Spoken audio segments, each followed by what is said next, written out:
What would you do if saving someone's life cost you everything you owned? Tonight, I'm sharing a story about a young man who made an impossible choice on a dying frontier, a choice that destroyed his future in one night and rebuilt it in ways he never imagined. This is a tale of sacrifice, hidden power, and the dangerous price of kindness in a world that rewards only the ruthless. Stay with me until the very end to discover how one decision at dusk changed an entire valley forever.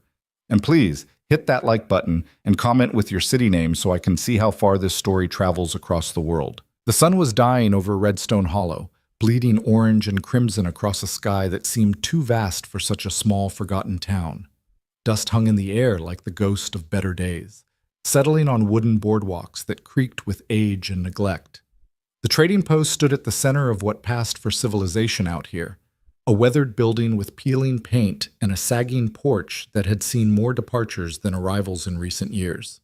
Ethan Cole stood in that dust, his boots worn through at the heels, his shirt patched so many times the original fabric was hard to identify. 19 years old and already wearing the exhaustion of a much older man, he carried the last delivery of the day strapped to his borrowed horse, a mare that belonged to his employer, a man named Garrett, who measured kindness and profit margins and loyalty in completed tasks. "You're late," Garrett had said that morning, his voice like gravel scraping metal. "Henderson's expecting those supplies before nightfall. You missed that deadline. Don't bother coming back for your wages. Or your things." Ethan had nodded, said nothing, because what was there to say? He lived in a storage room behind Garrett's barn, slept on a pile of empty feed sacks, and earned barely enough to keep himself fed. Late meant fired. Fired meant homeless. Homeless meant joining the growing number of drifters who passed through Redstone Hollow like tumbleweeds, rootless and going nowhere.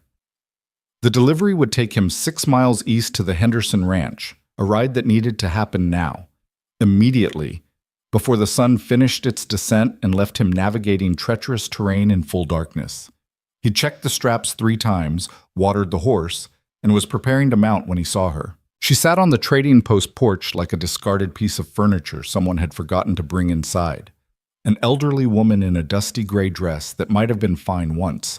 Her silver hair unpinned and wild, her eyes searching the street with a confusion that bordered on panic. People walked past her. Not around her, past her. As if she were invisible or inconsequential, or both. Mrs. Chen from the boarding house hurried by with her market basket, eyes fixed forward. 2 cowboys from the Broken J Ranch clomped up the steps, spurs jingling, and stepped over her outstretched feet without acknowledging her existence. Even Pastor Michaels, who preached charity every Sunday with theatrical passion, glanced her way and kept moving, Bible tucked under his arm like a shield against inconvenient compassion. Ethan watched this parade of indifference from beside his horse, one boot already in the stirrup. The sun was lower now, painting long shadows across the street. Every minute he delayed was a minute closer to failure, to unemployment, to losing the little he had. The woman's lips were moving, he realized, talking to herself or to people who weren't there, or to the ghosts of memories she couldn't quite grasp. Her hands trembled in her lap, fingers working against each other in distress. Not your problem, Ethan thought, the voice in his head sounding suspiciously like Garrett's. You can't save everyone. You can barely save yourself. He pulled himself up onto the horse, gathered the reins. The mare shifted, ready to go. The woman looked up then, directly at him, and their eyes met across the dusty space between them. Hers were blue, faded like old denim, but sharp underneath the confusion. Intelligent eyes trapped in a moment they couldn't navigate. "Please," she said, the word barely audible over the evening sounds of the town. I can't remember." Ethan sat frozen in the saddle, every instinct screaming at him to ride away. He was already late. The sun was already setting. His entire fragile existence depended on delivering these supplies on time. But those eyes, that word, please. How many times had he said that word himself? Please give me a chance. Please let me work. Please don't throw me out. Please see me as something more than disposable labor. He'd said it so many times that it had become almost meaningless, a reflex rather than a real request.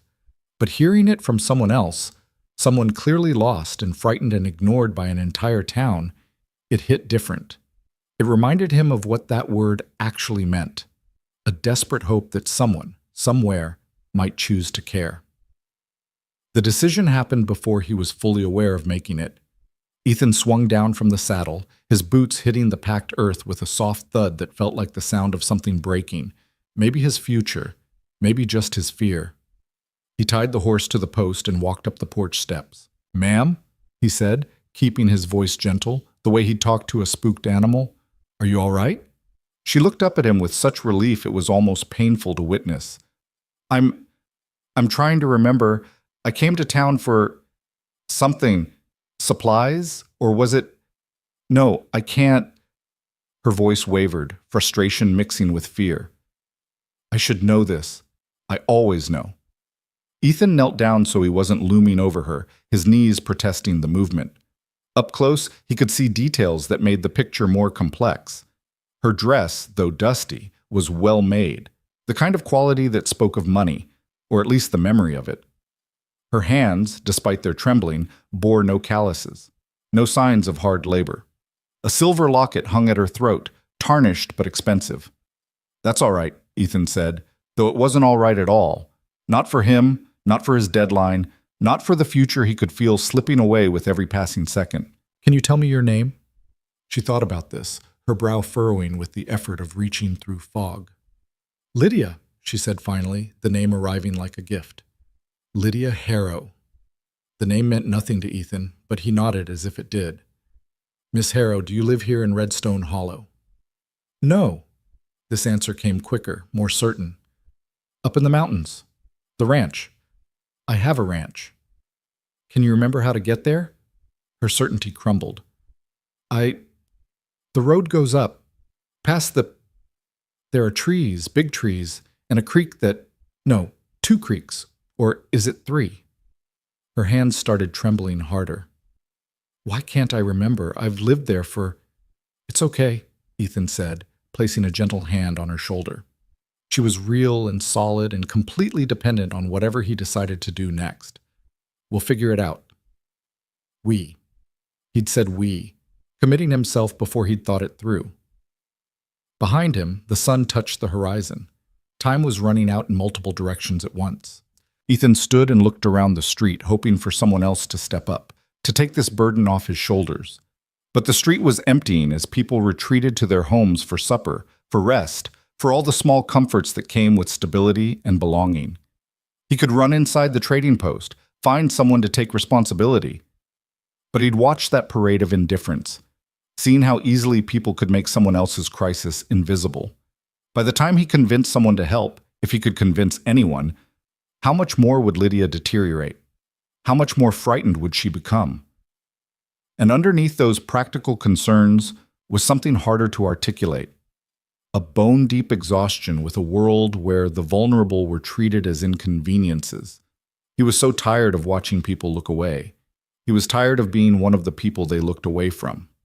If he helped her, he'd lose his job. That wasn't a possibility, it was a certainty. Garrett didn't make idle threats. If he helped her, he'd lose his room, his few possessions, his foothold in a town that already barely tolerated his presence. If he helped her, he'd be exactly what Garrett always said he was. Too soft for the frontier, too sentimental for survival, a boy playing at being a man and failing at both. But if he didn't help her, if he just rode away toward Henderson's ranch and his deadline and his meager wages, he'd lose something else. Something that didn't have a price tag but felt more valuable than all of it. The ability to look at himself without flinching. "Miss Harrow," Ethan said, making his voice steady even as his future collapsed around him. "I'm going to help you get home. Can you ride a horse?"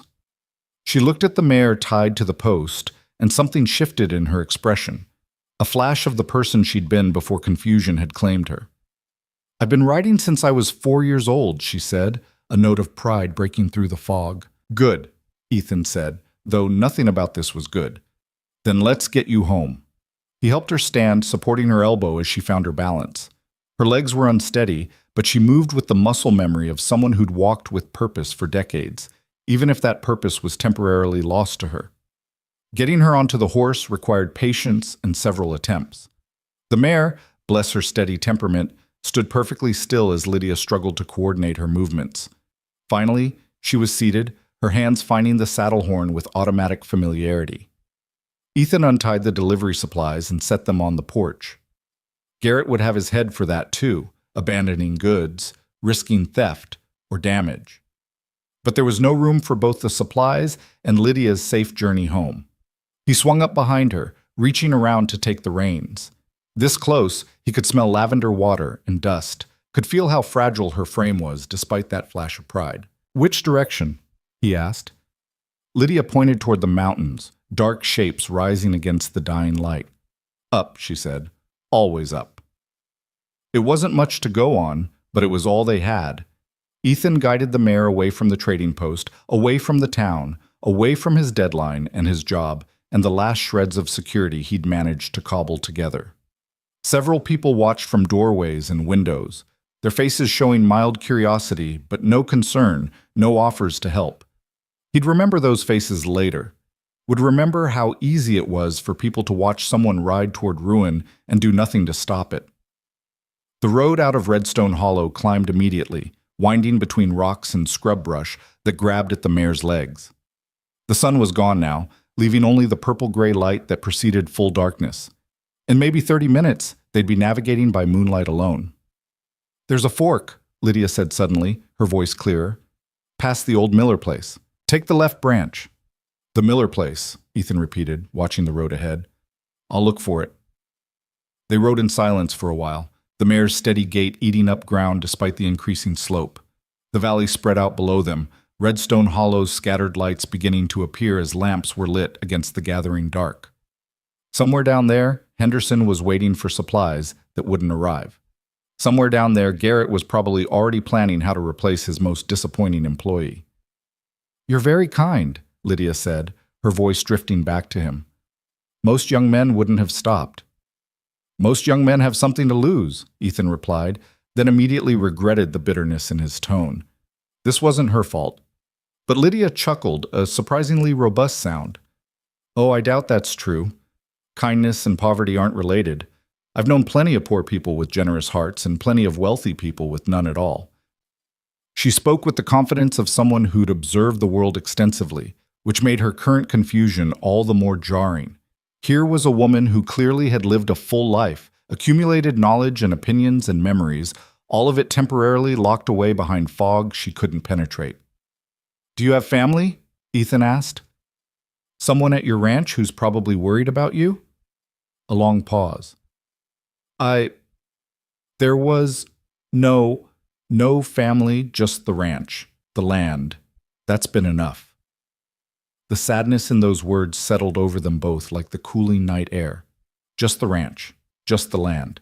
A life measured in acres and water rights instead of children and grandchildren. They found the fork Lydia had mentioned, marked by the ruins of a homestead that must have been the Miller place. Collapsed walls and a stone chimney pointing at the stars like an accusing finger. Ethan guided the mare left, up a narrower trail that climbed more steeply. "How much farther?" he asked, though he suspected she didn't know. "I'm not sure," Lydia admitted. "The roads all look different, like I'm seeing them for the first time, but I know it's up. We keep going up." So they climbed. The moon rose, nearly full, casting silver light across a landscape that grew increasingly wild and remote. Trees closed in around them, the big trees Lydia had mentioned, towering pines that turned the trail into a tunnel of shadow and filtered moonlight. Ethan's mind kept circling back to the consequences awaiting him in Redstone Hollow. By now, Henderson had surely sent word to Garrett about the missing delivery.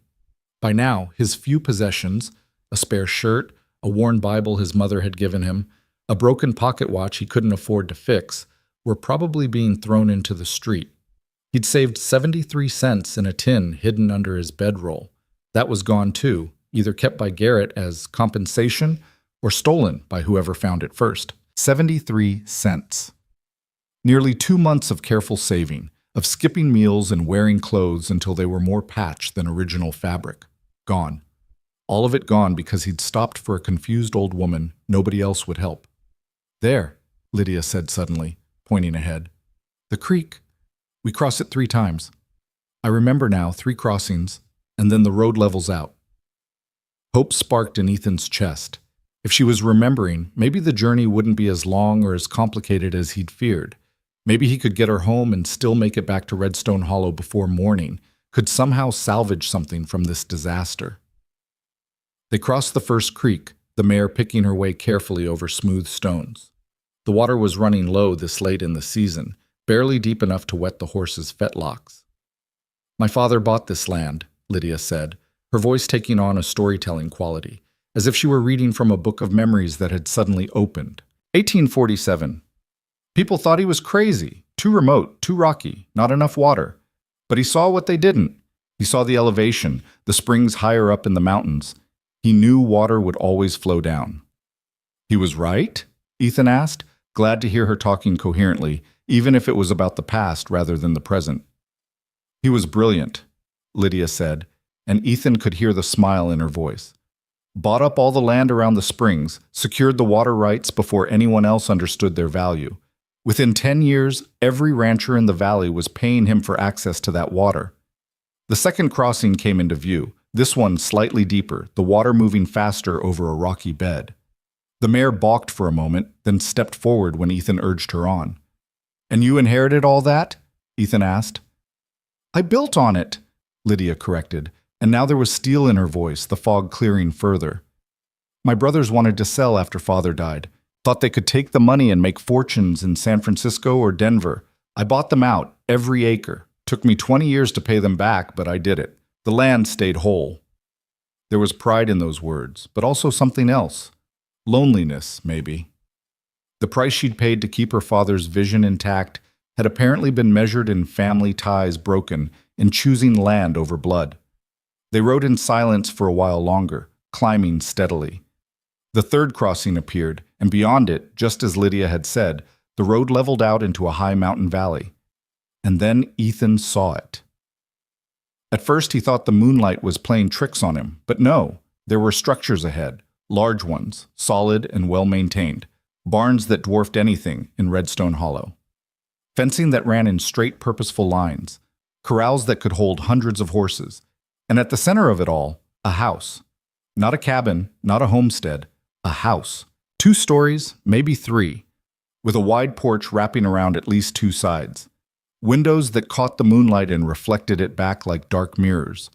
Chimneys rising from a roof that showed no signs of neglect or disrepair. "This is your ranch?" Ethan asked, his voice barely above a whisper. "This is home," Lydia said simply, as if the sprawling estate before them were the most natural thing in the world. Ethan felt something cold settle in his stomach. This wasn't just a ranch. This was an empire. They approached the main house, and lights began appearing in windows. Someone inside had heard the horses approach. The front door opened, and a man stepped out onto the porch, holding a lantern high. "Miss Harrow?" the man called, his voice tight with worry that shifted immediately to relief. "Thank the Lord. We've had riders out searching for you since sundown." And 2 more people emerged from the house, a younger man and a woman in her middle years, both dressed too well to be simple ranch hands. "I'm fine, Thomas," Lydia said, her voice carrying the natural authority of someone used to being obeyed. "Just got a bit turned around in town. This young man was kind enough to help me home." Ethan dismounted and helped Lydia down, his mind still trying to reconcile the confused elderly woman from the trading post porch with the owner of this vast property. Thomas, who had the bearing of a ranch foreman or estate manager, hurried down the steps to support Lydia's other arm. Up close, Ethan could see the genuine concern in his weathered face, the relief that bordered on devotion. "You shouldn't have gone to town alone," Thomas said gently, the way one might scold a beloved but stubborn child. "We've talked about this, ma'am. If you need something, just say the word and we'll fetch it." "I'm not an invalid," Lydia replied, but there was no heat in it. She was tired, Ethan realized. The journey had cost her something, even if she'd never show it. The woman from the house approached with a shawl, draping it over Lydia's shoulders. "Let's get you inside, Miss Harrow. I've got tea ready and some supper kept warm." But Lydia resisted being moved, turning to look at Ethan with those sharp blue eyes that had cut through her confusion to really see him. "This boy rode for hours through the mountains to get me home safely. I don't even know his name." "Ethan, ma'am," he said, suddenly aware of how he must look, dusty, poor, wearing clothes that marked him as the bottom rung of frontier society. Ethan Cole. "Well, Mr. Cole," Lydia said formally, "I owe you a debt of gratitude. Thomas, make sure this young man is properly compensated for his trouble. Set him up in the guest quarters for the night. It's too late and too dark for him to ride back now." "No, ma'am, that's not necessary," Ethan said quickly, uncomfortable with the idea of accepting payment for basic human decency. "I'm just glad I could help." But Thomas was already moving toward him with purpose. "Miss Harrow's right, son. These mountain roads are treacherous at night, and your horse needs rest even if you don't think you do. Come on, I'll show you to the bunkhouse and get you some food."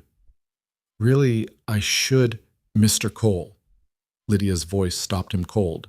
Despite her earlier confusion, despite her age and fatigue, she radiated authority.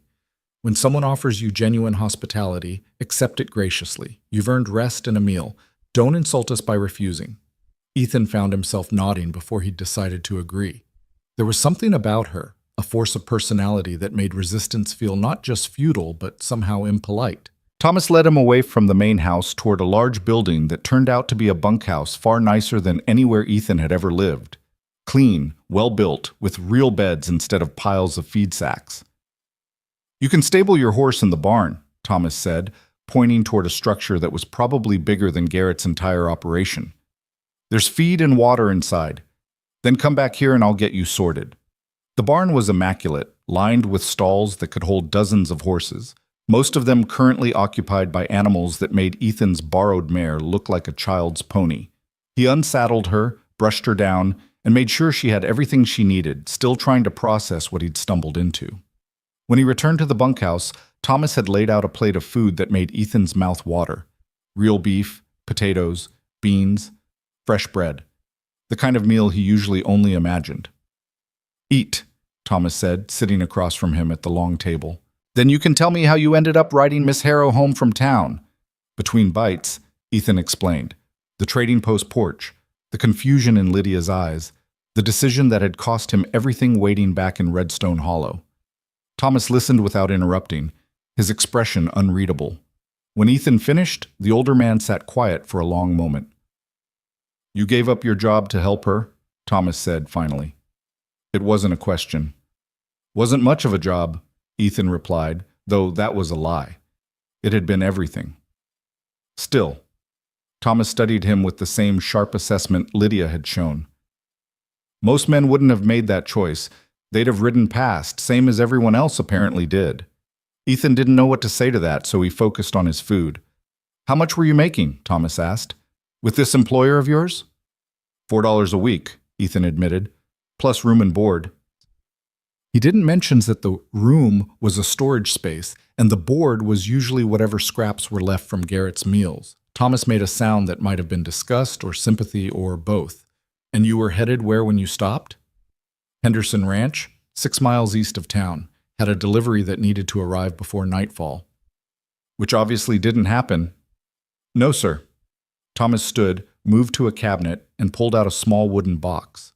From it, he extracted several bills, more money than Ethan had seen in months. "This is for getting Miss Harrow home safe," Thomas said, laying the money on the table. Ethan stared at it. $20. More than a month's wages from Garrett, sitting there like it was nothing. "I can't accept that," Ethan said, though every practical fiber of his being screamed at him to take it and run. "You can, and you will," Thomas replied firmly. "Miss Harrow would have my hide if I let you leave here without proper compensation. Besides, you lost your job helping her. Consider this a bridge while you figure out what's next." What's next? As if there were any good options waiting for him in Redstone Hollow. Ethan's hands trembled slightly as he reached for the money, folding the bills carefully and tucking them into his shirt pocket. It felt like more than payment. It felt like a judgment, a validation that the choice he'd made hadn't been completely stupid. "Get some rest," Thomas said, moving toward the door. "Breakfast is at sunrise. We'll get you set up to ride back to town after that."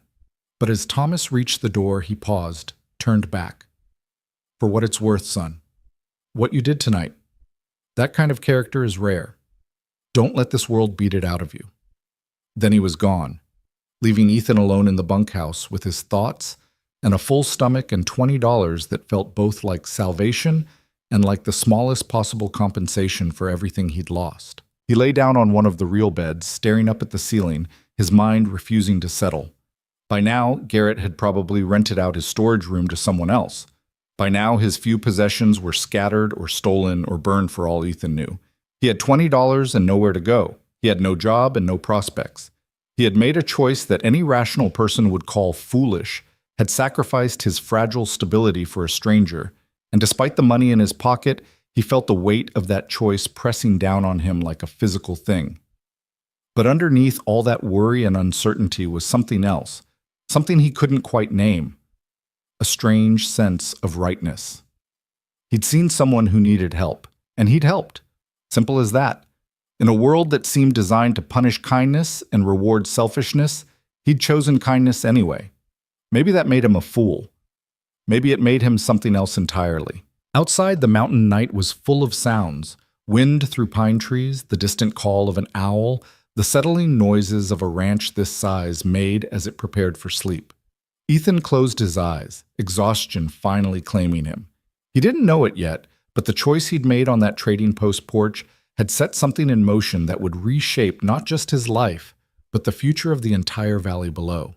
For now, though, he slept the dreamless sleep of someone who'd walked through fire and emerged on the other side, scarred but whole, with nothing left to lose and everything yet to gain. Dawn broke over the mountains with the kind of crystalline beauty that made hardship feel almost worthwhile. Ethan woke to unfamiliar comfort, a real mattress beneath him, a roof overhead that didn't leak, silence instead of Garrett's pre-dawn bellowing. For one disoriented moment, he forgot where he was and why he was there. Then memory crashed back like cold water. The trading post, Lydia's confusion, the long ride into darkness, and the impossible estate that had materialized at the end of it all. He sat up, his body protesting the previous night's ride with a symphony of aches. Through the bunkhouse window, he could see the ranch coming to life, men moving between buildings with purpose, horses being led from the barn, smoke rising from what must be a cookhouse. The scale of the operation became even more apparent in daylight. This wasn't just wealth. It was power made tangible in wood and stone and carefully maintained prosperity. A bell rang somewhere, and within minutes, men began filing into the bunkhouse, ranch hands, by the look of them, dressed for a day's labor. They nodded at Ethan with friendly curiosity but didn't press him with questions, which he appreciated. In frontier towns, asking too much about a stranger's business was considered poor manners at best and dangerous at worst. Thomas appeared in the doorway, looking as if he'd already been up for hours. "Morning, Cole. Breakfast is ready if you're hungry." The cookhouse was a separate building, large enough to feed what Ethan estimated must be at least 30 men. Long tables filled the space, and at the far end a kitchen setup that would put most town restaurants to shame. The food being served made last night's meal look modest. Eggs, bacon, flapjacks, fresh cream, coffee that actually smelled like coffee instead of burnt chicory. Ethan filled a plate, still uncomfortable with such abundance, and found a seat at the end of one table. A man about his own age sat down across from him, extending a hand. "Name's Samuel," he said. "You're the one who brought Miss Harrow home last night?" "Word travels fast," Ethan replied, shaking his hand. "Not much else to talk about out here," Samuel said with a grin. "Besides, Miss Harrow getting lost in town, that's concerning. She usually sharp as a tack. Thomas has been worried about her lately, though he won't say it outright." "She seemed confused," Ethan admitted. "Couldn't remember how to get home, but once we started riding, bits came back to her." Samuel nodded slowly. "She's getting older. Happens to everyone, I suppose. Just harder to watch when it's someone like her. Someone who's always been so—" He searched for the word. "Formidable." Before Ethan could respond, Thomas called from the doorway. "Cole, when you're finished, Miss Harrow would like a word before you head back to town." The food in Ethan's mouth suddenly tasted like sawdust. He'd assumed he'd collect his horse and slip away quietly, avoiding any awkward goodbyes or further charity. But of course Lydia would want to see him. She seemed like the type who tied up loose ends properly. He finished eating quickly, thanked the cook, and followed Thomas across the yard to the main house. In daylight, the building was even more impressive. Freshly painted, with architectural details that spoke of careful design rather than simple frontier construction. Window boxes held flowers that somehow thrived despite the elevation and the season. The porch boards didn't creak. They'd been maintained too well for that. Thomas led him through a front door that opened into an entrance hall that belonged in a city mansion, not a mountain ranch. Polished wood floors, a staircase that curved upward with actual craftsmanship, paintings on walls that displayed real skill rather than amateur efforts. "Wait here," Thomas said, disappearing through a doorway. Ethan stood in the hall feeling like a smudge of dirt on a clean page. He'd brushed off his clothes as best he could, but there was no hiding what he was. A broke ranch hand wearing poverty like a second skin. "Mr. Cole," Lydia's voice drew his attention to the doorway. She stood there transformed from the confused woman of last night into someone who radiated composed authority. Her hair was pinned properly, her dress was immaculate, and those blue eyes held no trace of fog.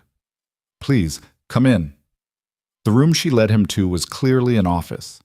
A massive desk covered with ledgers and papers, shelves lined with books and maps, a window that overlooked the ranch with a view that probably encompassed thousands of acres. Lydia settled into the chair behind the desk with the ease of long habit, gesturing for Ethan to sit in one of the chairs opposite. "I trust you slept well?" she asked. "Better than I have in months, ma'am. Thank you." "And Thomas compensated you appropriately?" Ethan shifted uncomfortably. "Very generously, yes, ma'am."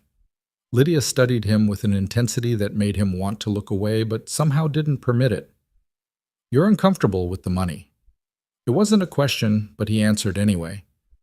"It feels like too much for just doing what anyone should have done." "But no one else did," Lydia countered. "That's the point, Mr. Cole. The trading post was full of people who saw an elderly woman in distress and chose convenience over compassion. You chose differently." "I just couldn't leave you there," Ethan said simply. "Why not?" The question was sharp, probing. "You said yourself last night that you had a deadline, a job depending on that delivery. You knew what helping me would cost you, so why not leave me for someone else to deal with?" Ethan thought about how to answer that, how to put into words something he didn't fully understand himself. "I guess I've been that person before. The one everyone walks past. I know how it feels to need help and watch people decide you're not worth their time. I couldn't do that to someone else." Something shifted in Lydia's expression, a softening around the eyes that suggested he'd said exactly what she'd been waiting to hear. "Thomas tells me you lost your job by helping me, that you were working for a man named Garrett, living in his storage room for $4 a week." Heat crept up Ethan's neck. Hearing his circumstances stated so plainly made them sound even more pathetic. "Yes, ma'am. And now you're heading back to Redstone Hollow with $20 and no prospects." "I'll figure something out," Ethan said, trying to sound more confident than he felt. "There's always work somewhere if you're willing to do it." Lydia leaned back in her chair, her fingers steepled in front of her. "Tell me about yourself, Mr. Cole. Where you're from, how you ended up in Redstone Hollow." It wasn't the dismissal he'd been expecting, but it also wasn't an offer of further help. Just curiosity, maybe, or the kind of polite interest wealthy people sometimes showed before sending you on your way with a clear conscience. "Not much to tell," Ethan said. "Grew up in Missouri. Parents had a small farm, but my father died when I was 15 and my mother a year later. Farm went to debts. I've been working my way west ever since, trying to find a place to settle." "Why west?" "Because east was full of memories I didn't want to carry anymore." Lydia nodded, as if this made perfect sense. "And you've been doing ranch work?" "Whatever work I could find. Ranch hand, stable boy, freight loader, farm laborer. I'm not particular as long as it's honest." "Are you good with horses?" "Good enough. I can ride, care for them, train them if they're not too far gone. My father taught me that much before he died." "Can you read and write?" The question surprised him. "Yes, ma'am. My mother was a school teacher before she married. She made sure of that." "Mathematics?" "Basic figures, yes. Enough to know when I'm being cheated, anyway." A small smile played at Lydia's lips. "That's more education than most ranch hands can claim. What about your character, Mr. Cole? Are you honest?" "I try to be." "Try isn't the same as are." Ethan met her eyes directly. Then, yes, ma'am, I'm honest. I don't steal, I don't cheat, and I pay my debts when I can. Sometimes being honest has cost me work because employers don't always want to hear the truth about their operations or their decisions, but I can't seem to help myself. Do you drink to excess? I don't drink at all, can't afford to, and I've seen what it does to men who can't control it. Gamble? No, ma'am. Why should I believe any of this? The question was blunt, almost aggressive. You're a stranger who showed up with a good story. For all I know, you could be a drifter looking to take advantage of an old woman's gratitude. The accusation stung, but Ethan kept his voice level. You shouldn't believe it, ma'am. You should ask around Redstone Hollow about me, verify everything I've said. You'll find I'm exactly what I appear to be, a broke nobody who made a stupid choice and is now paying for it. But I won't lie to you to make myself look better. The silence that followed felt like a test. Lydia watched him with those sharp eyes that seemed to see straight through whatever defenses he might have constructed. Finally, she spoke. Last night, when I was confused and lost, do you remember what I told you about my father? Yes, ma'am. About buying the land around the springs, securing the water rights. What I didn't tell you, Lydia continued, is that my father wasn't just smart about land and water. He was smart about people. He used to say that you could learn everything you needed to know about a man's character by watching what he did when there was no benefit to doing right and every reason to do wrong. She stood, moving to the window, her back to Ethan as she looked out over her empire. I wasn't entirely lost last night, Mr. Cole. The words hung in the air like smoke. Ethan felt his stomach drop. I have my moments of confusion, that's true, Lydia continued, still facing the window. The fog comes and goes, and I'm not fool enough to pretend otherwise, but last night I was aware enough to know where I was and what I was doing. I sat on that porch for 2 hours, Mr. Cole, watching, waiting to see if anyone in that town still had a shred of decency left in them. Ethan couldn't find words. His mind was reeling, replaying the entire previous evening through this new lens. 27 people passed me, Lydia said, her voice carrying the weight of disappointment. People I've known for years, people whose parents benefited from my father's water agreements.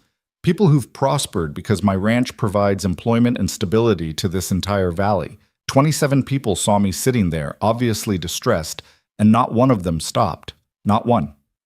She turned to face him, and her expression was fierce. Until you. A boy with nothing, who had everything to lose, who stopped anyway. Not because you knew who I was or what I owned, but because I was a human being in need. You were testing them, Ethan said slowly. Testing us. I was testing what's left of humanity in Redstone Hollow, Lydia corrected, and finding it sorely lacking, except for you.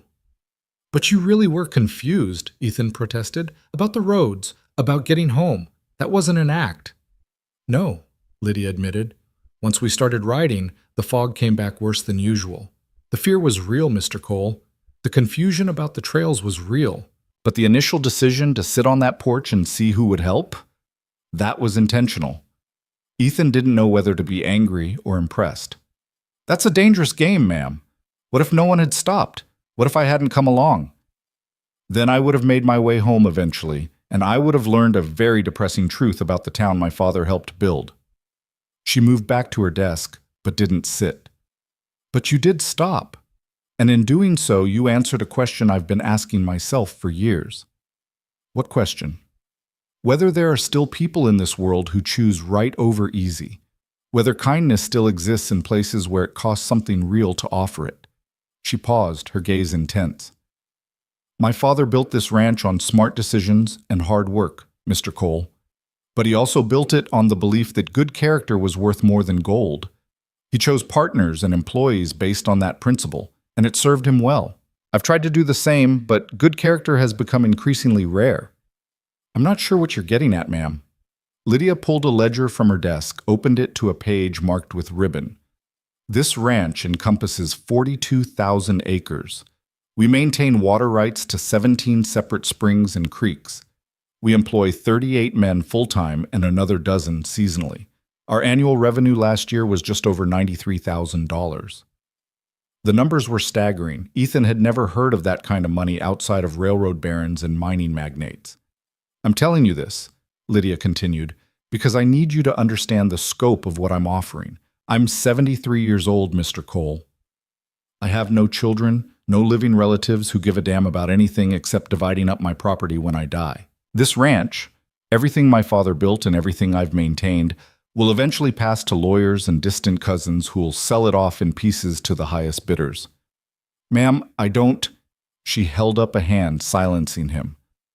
Unless I can find someone worthy of carrying on what we built, someone with character, intelligence, and the willingness to put the land and the people who depend on it above personal gain. The implication of her words hit him like a physical blow. You can't mean... I'm offering you a position, Mr. Cole, not as a ranch hand, but as an apprentice of sorts. You'll work alongside Thomas, learning every aspect of this operation: land management, water rights, contracts, negotiations, personnel. It will be hard work, harder than anything you've done before. But if you prove yourself capable and trustworthy, you'll have a future here, a real future, not just scraping by on $4 a week. Ethan's mind struggled to process what he was hearing. Why me? You don't know me. One decent act doesn't make me qualified to. One decent act, when it costs you everything, shows me more than 100 letters of recommendation from people trying to impress me, Lydia interrupted. I've spent 50 years dealing with men who tell me what they think I want to hear, who present themselves as upstanding citizens while cheating their partners and abusing their workers. I've become quite good at seeing through facades, Mr. Cole, and what I see in you is exactly what this ranch needs. But I'm 19 years old. I don't know anything about managing an operation this size. You're 19 and honest and willing to sacrifice your own interests for a stranger's welfare. That's more than can be said for most men twice your age. She closed the ledger with a decisive thump. I'm not offering you control of the ranch tomorrow, Mr. Cole. I'm offering you the chance to learn, to prove yourself, and perhaps, many years from now, to take over stewardship of something that matters. What you make of that opportunity is up to you. The room felt too small suddenly, the weight of possibility pressing down on Ethan like physical pressure. This couldn't be real. Things like this didn't happen to people like him. What if I fail? He asked. What if I'm not smart enough or capable enough, or... Then you'll have failed trying to build something meaningful instead of succeeding at mere survival, Lydia said. That's still a better life than working for men like Garrett. She had a point. Even if he somehow managed to fail spectacularly, he'd be no worse off than he was now. Worse, actually, because right now he had $20 and no job prospects at all. I need an answer, Mr. Cole. My offer comes with conditions. You'll live here on the ranch, in the bunkhouse, with the other men until you've proven yourself worthy of better quarters. You'll work longer hours than you've ever worked, learning not just physical labor but the business side of ranching, contracts, water law, land management, everything that makes this operation sustainable. You'll report directly to Thomas, who will not go easy on you simply because I've taken an interest in your future. And you'll conduct yourself with the honesty and integrity you showed last night every single day, even when it's difficult. What's the pay? Ethan asked, then immediately felt foolish for asking. But Lydia smiled. Direct. I appreciate that. Room and board plus $8 a week to start. As you take on more responsibility, that will increase. If you're still here in 5 years and have proven yourself indispensable, we'll discuss a percentage of profits. $8 a week, twice what Garrett had paid him, plus real room and board, and the chance to learn skills that could actually build a future. It wasn't even a difficult decision. I accept, Ethan said, and I'll work harder than anyone you've ever employed, ma'am. I promise you that. I don't want promises, Mr. Cole. I want results. Show me through your actions that my faith in you isn't misplaced. She extended her hand across the desk. Welcome to Harrow Ranch. Her grip was surprisingly strong, her skin weathered but steady. Ethan shook her hand, sealing an agreement that felt far more significant than a simple employment contract. Thomas will get you set up properly, Lydia said, releasing his hand. He'll assign you quarters, explain the operation, and start your education. Listen to him, Mr. Cole. He's been with this ranch since before I inherited it, and there's nothing about this land he doesn't know. Yes, ma'am, I will. And one more thing. Her voice stopped him as he turned toward the door. What you learn about my occasional confusion, my moments of fog that stays between us and the people who already know. I won't have rumors spreading through the valley that I'm losing my faculties. Is that understood? Completely, ma'am. Good. Now go. You have a great deal to learn. Ethan left the office in a daze, finding Thomas waiting in the hallway with an expression that suggested he'd been listening through the door. "So, she made you the offer," Thomas said. "You knew she was going to?" "I suspected. Miss Harrow has been talking for years about needing to find someone worthy to carry on her father's legacy. She's tested a lot of men, hired them, watched them, waited to see if they'd prove themselves. None of them lasted. They were either too greedy, too lazy, or too stupid to understand what she was building here." "And you think I'll be different?" Thomas started walking, leading Ethan deeper into the house. "I think you already proved you're different by stopping last night when no one else would. Whether you can learn the rest, that's up to you. But I'll tell you this, Miss Harrow doesn't make offers lightly. If she sees something in you worth cultivating, it's there. You just have to be willing to do the work to develop it." They passed through rooms that spoke of decades of accumulated wealth, not flashy or ostentatious, but solid and carefully maintained. Everything in the house seemed built to last, chosen with thought and purpose rather than mere display. "This way," Thomas said, leading him back outside and across the yard toward a different building than the bunkhouse where Ethan had slept. "You'll have your own room now that you're permanent staff. Nothing fancy, but it's private and it's yours." The room was small but clean, a real bed, a chest for belongings, a window that looked out toward the mountains. After months of sleeping in Garrett's storage room, it felt like luxury. "Get settled," Thomas said, "then meet me at the main barn in 30 minutes. We'll start with the horses. Figure out what you actually know versus what you think you know." True to his word, Thomas spent the rest of the morning testing Ethan's horsemanship. Not in a cruel way, but with the systematic thoroughness of someone who needed to establish a baseline. Ethan groomed horses, mucked stalls, demonstrated his riding skills on 3 different mounts, and showed how he'd handle a Greenbroke colt that was testing boundaries. "You weren't lying about knowing horses," Thomas admitted as they broke for lunch. "Your form could use work, and you've got some bad habits we'll need to break, but the foundation is solid." The afternoon brought a different kind of education. Thomas took him on a tour of the property boundaries, explaining the water rights that made the ranch viable. "See that creek?" Thomas pointed to a stream winding through a valley below them. "That's Spring Creek. Flows year-round because it's fed by snowmelt from the peaks. Miss Harrow's father bought the land around its source back in 1847, which means we control the water rights. Every ranch downstream has to negotiate with us for access."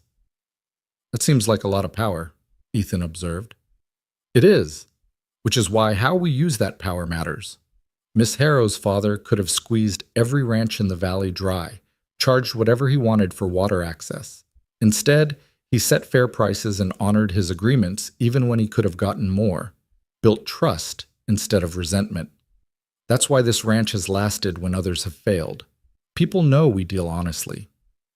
They rode for hours, Thomas pointing out boundary markers, explaining easements and shared grazing agreements, detailing the complex web of relationships that kept the ranch operating smoothly within a larger community of ranchers and farmers. "You need to understand," Thomas said as they headed back toward the main buildings, "this isn't just about managing land and livestock. It's about managing relationships, keeping your word, and thinking 10 years ahead instead of just focusing on next season's profits. That's what separates a good ranch from a great one." By the time they returned, Ethan's head was swimming with information, property lines and water law and grazing rotation schedules, and 100 other details that he'd never had to consider as a simple ranch hand. Dinner that night was another communal affair in the cookhouse, but this time Ethan noticed things he'd missed that morning. The way the men talked about the ranch with genuine pride rather than just viewing it as a paycheck. The absence of the bitter complaining he'd heard from workers at every other place he'd been employed. The sense that people here felt valued rather than merely used. Samuel sat down next to him again. "So Thomas had you out riding the property?" "All afternoon. My head's full of information about water rights and boundary agreements that I'm going to spend all night trying to remember." "That's how he works. Throws everything at you at once to see what sticks. Don't worry about remembering it all right away. You'll ride those same boundaries 100 times before you're done learning them. How long have you been here? Ethan asked. 3 years. Came out from Pennsylvania thinking I'd make my fortune in the silver mines. Ended up broke and desperate in Redstone Hollow. Miss Harrow was in town buying supplies, heard me asking around for work, and offered me a trial position. Been here ever since. You like it? Best job I've ever had, Samuel said without hesitation. Fair pay, good food, honest treatment. Miss Harrow runs this place like she actually cares whether we live or die, which is more than I can say for most employers. And Thomas is tough but fair. He'll work you hard, but he'll also teach you things that make you more valuable. You picked a good place to land, Cole. The evening passed with more conversation, men sharing stories about difficult cattle drives and encounters with mountain lions, and the time a spring flood nearly wiped out the lower pastures. Ethan listened more than he talked, absorbing information about the ranch's culture and expectations. Later, lying in his new room, Ethan stared at the ceiling and tried to process everything that had happened in less than 24 hours. Yesterday morning, he'd been a broke ranch hand living in a storage room. His entire future depended on making a single delivery on time. Tonight he was employed on the most prosperous ranch in the valley, with a room of his own and the possibility of a real future stretching out before him. All because he'd stopped to help a confused old woman on a trading post porch. Except she hadn't been confused, not entirely. She'd been testing him, testing everyone, looking for exactly the quality he'd demonstrated without knowing he was being observed. The thought should have made him angry, should have felt like manipulation.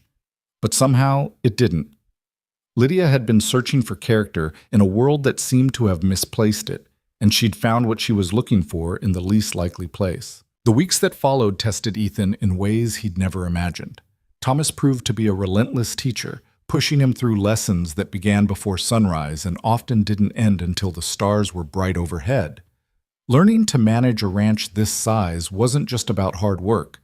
It was about thinking strategically, understanding systems, seeing how a single decision could ripple out across thousands of acres and dozens of lives. One morning in late October, Ethan was in the main barn checking on a mare about to foal when Thomas appeared with a ledger tucked under his arm and an expression that meant business. "Leave that," Thomas said. "Samuel can handle the mare. You're coming with me to town." Ethan wiped his hands on his trousers and followed Thomas to where two horses stood saddled and waiting. They rode in silence for the first mile, the morning air sharp with the promise of winter. Finally, Thomas spoke. "We're meeting with Jacob Henderson today. He owns the ranch where you were supposed to deliver supplies the night you helped Miss Harrow." The name hit Ethan like a fist. I remember. He's been refusing to pay his water access fees for the past 3 months. Says the rates are too high, that Miss Harrow is taking advantage of her position. I've sent him 2 notices. He's ignored both. "What do you want me to do?" Thomas glanced at him. "I want you to watch. Learn how these negotiations work. Henderson's a bully who thinks he can intimidate his way out of his obligations. He can't, but he'll try. Pay attention to how I handle it." Redstone Hollow looked exactly as Ethan remembered it. Tired buildings clinging to relevance, dust settling over dreams that had long since faded. They rode past the trading post where everything had started, and Ethan felt a strange disconnect, as if that night belonged to someone else's life. Henderson's ranch sat east of town, exactly where Ethan had been headed that fateful evening. It was a modest operation compared to Harrow Ranch, maybe 1,500 acres, a dozen head of cattle, buildings that needed repair. As they approached, a man stepped out onto the porch, his arms crossed and his face set in hostile lines. Jacob Henderson was a thick man in his 40s, with the kind of permanent scowl that came from years of blaming the world for his own failures. His eyes flickered over Ethan with brief curiosity before settling on Thomas with open contempt. "Figured you'd come yourself eventually," Henderson said. "Sending letters like some fancy lawyer wasn't getting you anywhere." Thomas dismounted with calm deliberation, and Ethan followed his lead. "Mr. Henderson, I believe you know why we're here. I know you're trying to squeeze money out of honest ranchers who are barely scraping by. You're 3 months behind on your water access fees," Thomas said evenly. "That's not squeezing. That's collecting what you contractually agreed to pay." "Contractually." Henderson spat the word like it tasted bad. That contract was signed when water was scarce and you people had us over a barrel. Times have changed. There's been plenty of rain this year. I don't need your overpriced water." Thomas pulled the ledger from under his arm and opened it to a marked page. "According to our records, you've drawn water from Spring Creek 17 times in the past 3 months. If you don't need our water, why do you keep using it?" Henderson's jaw tightened. "That creek runs through my property. I got a right to use it." "The creek runs through your property, but the source is on Harrow land, which means we control the water rights. You know this, Mr. Henderson. Your father signed the original agreement with Miss Harrow's father in 1851. You've been paying the fees without complaint for 15 years. Why stop now?" "Because I'm tired of making rich people richer while I can barely feed my family." It was a rehearsed line, Ethan could tell, the kind of appeal to sympathy that probably worked on people who didn't know Henderson's actual circumstances. But Thomas didn't bite. "Your financial difficulties are unfortunate," Thomas said, "but they don't absolve you of your legal obligations. The access fees are due. If you can't pay the full amount immediately, we can arrange a payment plan. But the debt must be settled." Henderson's face darkened. "And if I refuse? Then we'll file a claim with the territorial court, and a judge will decide. That process will cost you far more in legal fees than you owe in water access, and the outcome is certain. The contract is ironclad. You'll lose, Mr. Henderson. The only question is how much it will cost you to learn that lesson." The threat hung in the air between them. Ethan watched Henderson's expression shift through anger to calculation to something that looked like desperation. "I don't have 3 months' worth of fees right now," Henderson admitted finally, his voice lower. "Business has been hard." "Then we'll arrange terms," Thomas said, his tone softening slightly. "You can pay half now and the rest in 60 days. But this is a one-time accommodation, Mr. Henderson. If you fall behind again, we won't be as flexible." Henderson looked like he wanted to argue further, but the fight had gone out of him. He nodded curtly. "Fine. Give me a minute to get the money." He disappeared into his house, leaving Thomas and Ethan standing in the yard. Thomas caught Ethan's eye and gave a slight nod, a silent instruction to stay quiet and keep watching. When Henderson returned, he carried a small leather pouch that he handed to Thomas with obvious reluctance. Thomas counted the money carefully, then made a notation in his ledger. "This covers half of what you owe, plus this month's current fee," Thomas said. "The remaining balance is due by December 15th. If you need an extension beyond that, send word before the deadline. Don't make us come looking for you again." Henderson nodded, his face bitter but resigned. As they rode away from the Henderson ranch, Ethan waited until they were out of earshot before speaking. "He really couldn't pay?" "He could pay," Thomas said. "He just didn't want to. Henderson's problem isn't poverty. It's poor management and poor judgment. He spends money on whiskey and gambling that should go to his operation. But that's not our concern. Our concern is making sure he honors his agreements." "You could have pressed harder, demanded the full payment." "I could have," Thomas agreed. "But what would that accomplish? Henderson knows he's in the wrong. Making him choose between feeding his family and paying his debts would only breed resentment. This way, he pays what he owes, we maintain the relationship, and everyone moves forward." "So it's about more than just the money." It's always about more than just the money," Thomas said. "That's what you need to understand, Ethan. This ranch doesn't exist in isolation. We're part of a community, part of a network of relationships that have been built over decades. Miss Harrow's father understood that. He could have crushed every small rancher in this valley, could have monopolized the water and forced everyone to sell out to him. Instead, he charged fair rates and honored his agreements, which meant people trusted him. That trust is worth more than short-term profit." They rode in silence for a while, Ethan absorbing the lesson. Finally, Thomas spoke again. "You noticed something back there, didn't you? When Henderson mentioned his father signing the original agreement, he said 1851. Miss Harrow told me her father bought the land in 1847. That's right. 4 years to secure the land, build the infrastructure, and establish the water rights before he started signing access agreements. That's the kind of long-term thinking that built this ranch. Not quick profits, not taking advantage when you have leverage, strategic patience, and fair dealing. By the time they returned to Harrow Ranch, it was late afternoon. Thomas sent Ethan to help with the evening feeding while he went to update Miss Harrow on the Henderson situation. Ethan was hauling hay to the livestock when Samuel found him. "Thomas said you went to town. How'd it go?" "Educational," Ethan said, tossing another bale over the fence. "Watched him collect a debt from a man who didn't want to pay." "Henderson? You know about that?" Samuel nodded. "Everyone knows. Henderson's been complaining to anyone who'll listen that Miss Harrow is robbing him blind. Most folks know better than to believe it, but he's vocal enough that the story gets around." "Does that kind of thing happen often? People refusing to pay?" "Less than you'd think. Most ranchers around here understand that the water access is what keeps them viable. They might grumble about the fees, but they pay. The ones who don't usually have other problems, debt, drinking, bad business decisions, Henderson's got all three." That evening, Ethan was summoned to Miss Harrow's office again. He found her sitting in her usual chair behind the desk, looking tired in a way that had nothing to do with physical exhaustion. "Thomas tells me you accompanied him to the Henderson ranch today," she said without preamble. "Yes, ma'am. He thought I should see how debt collection works." "And what did you learn?" Ethan thought carefully before answering. "That power isn't just about having leverage. It's about how you use it. Thomas could have destroyed Henderson today, but instead he gave him a way to settle the debt without losing everything. That showed more strength than crushing him would have." Something in Lydia's expression softened. "You're learning. Good. Because there will come a time when you have to make similar decisions, and the easy choice will always be to use whatever power you have to maximum effect. The harder choice, the right choice, is to balance what you're owed against what crushing someone will cost the larger community." She stood, moving to the window as had become her habit during their conversations. "My father once told me that a ranch this size is only sustainable if the valley around it is healthy. If we impoverish our neighbors, we impoverish ourselves. It's a lesson too many powerful people never learn."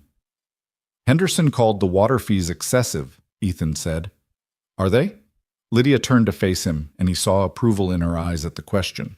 "They're fair market rates based on the actual cost of maintaining the infrastructure that delivers the water. We review them annually against comparable access fees in other regions. Could we charge more? Certainly. We control a resource that every rancher in this valley needs to survive. But doing so would violate the principles my father established, and it would eventually destroy the community that makes this ranch valuable."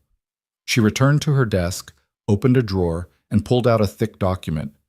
"This is the original water rights agreement my father drafted in 1849. Read it when you have time. You'll see that he built in protections not just for the ranch, but for the users. Caps on fee increases, dispute resolution procedures, guaranteed access even during drought years for ranchers who'd paid their fees.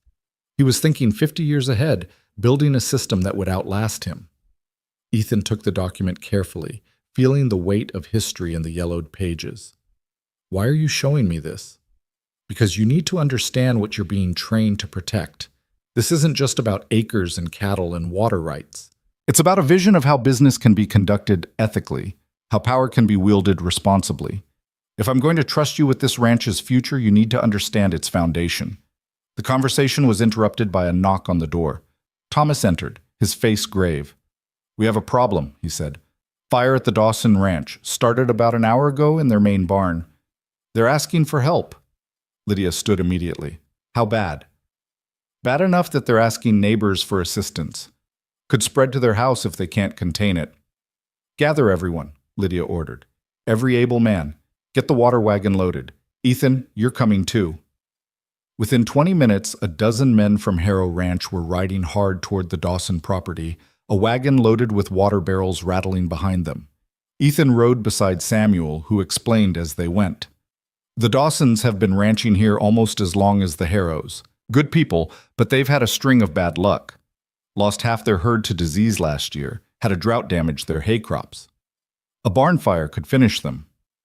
They smelled the smoke before they saw it, thick and acrid, carrying on the evening wind. As they crested a ridge, the Dawson Ranch came into view, and Ethan's breath caught. The barn was fully engulfed, flames reaching into the darkening sky, sparks swirling like malevolent fireflies. People were running everywhere, fighting the fire, moving livestock away from danger, throwing water on the house to keep it from catching. Thomas immediately took command, organizing the Harrow Ranch men into teams. Some went to reinforce the bucket brigade. Others started cutting fire breaks to prevent the flames from spreading to nearby structures. Ethan found himself in the thick of it, hauling water until his arms screamed, his lungs burning from smoke inhalation, his eyes streaming tears. The battle lasted hours. By the time the fire was finally contained, the barn was a total loss, just smoking timber and ash. But the house was saved, and no one had been seriously injured. Exhausted men collapsed where they stood, blackened with soot and too tired to care. Ethan sat on the ground, his back against a fence post, watching the last of the embers die. Beside him, Samuel coughed and spat black phlegm. "That was close," Samuel said. "Another hour and the whole ranch could have gone up." "Do they have insurance?" Ethan asked. "Out here? No one has insurance. You lose a barn, you rebuild it yourself, or you don't rebuild at all." Thomas appeared out of the smoke and darkness, his face barely recognizable under the soot. "Ethan, Miss Harrow wants to see you." He found Lydia talking with a woman about her own age, Mrs. Dawson, he assumed.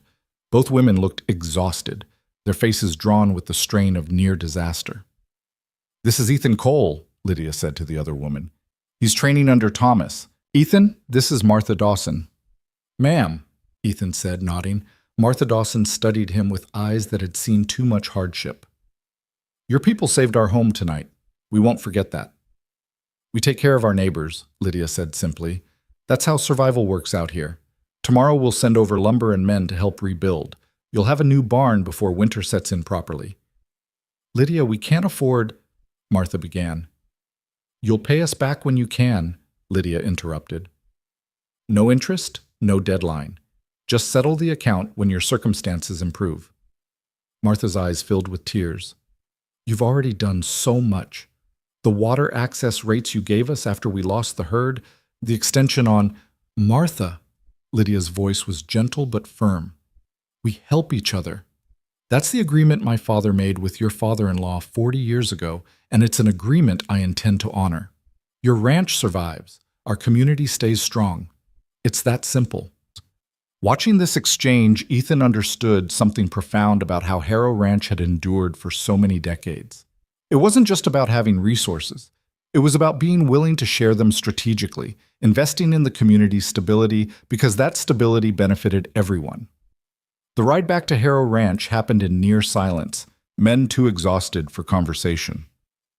The moon was high by the time they reached home, casting silver light over buildings that represented security and permanence in a landscape where both were rare commodities. Thomas gathered the men before they dispersed to sleep. "You all did good work tonight. The Dawsons won't forget it, and neither will I. Get some rest. We'll be back there at first light to start the rebuild."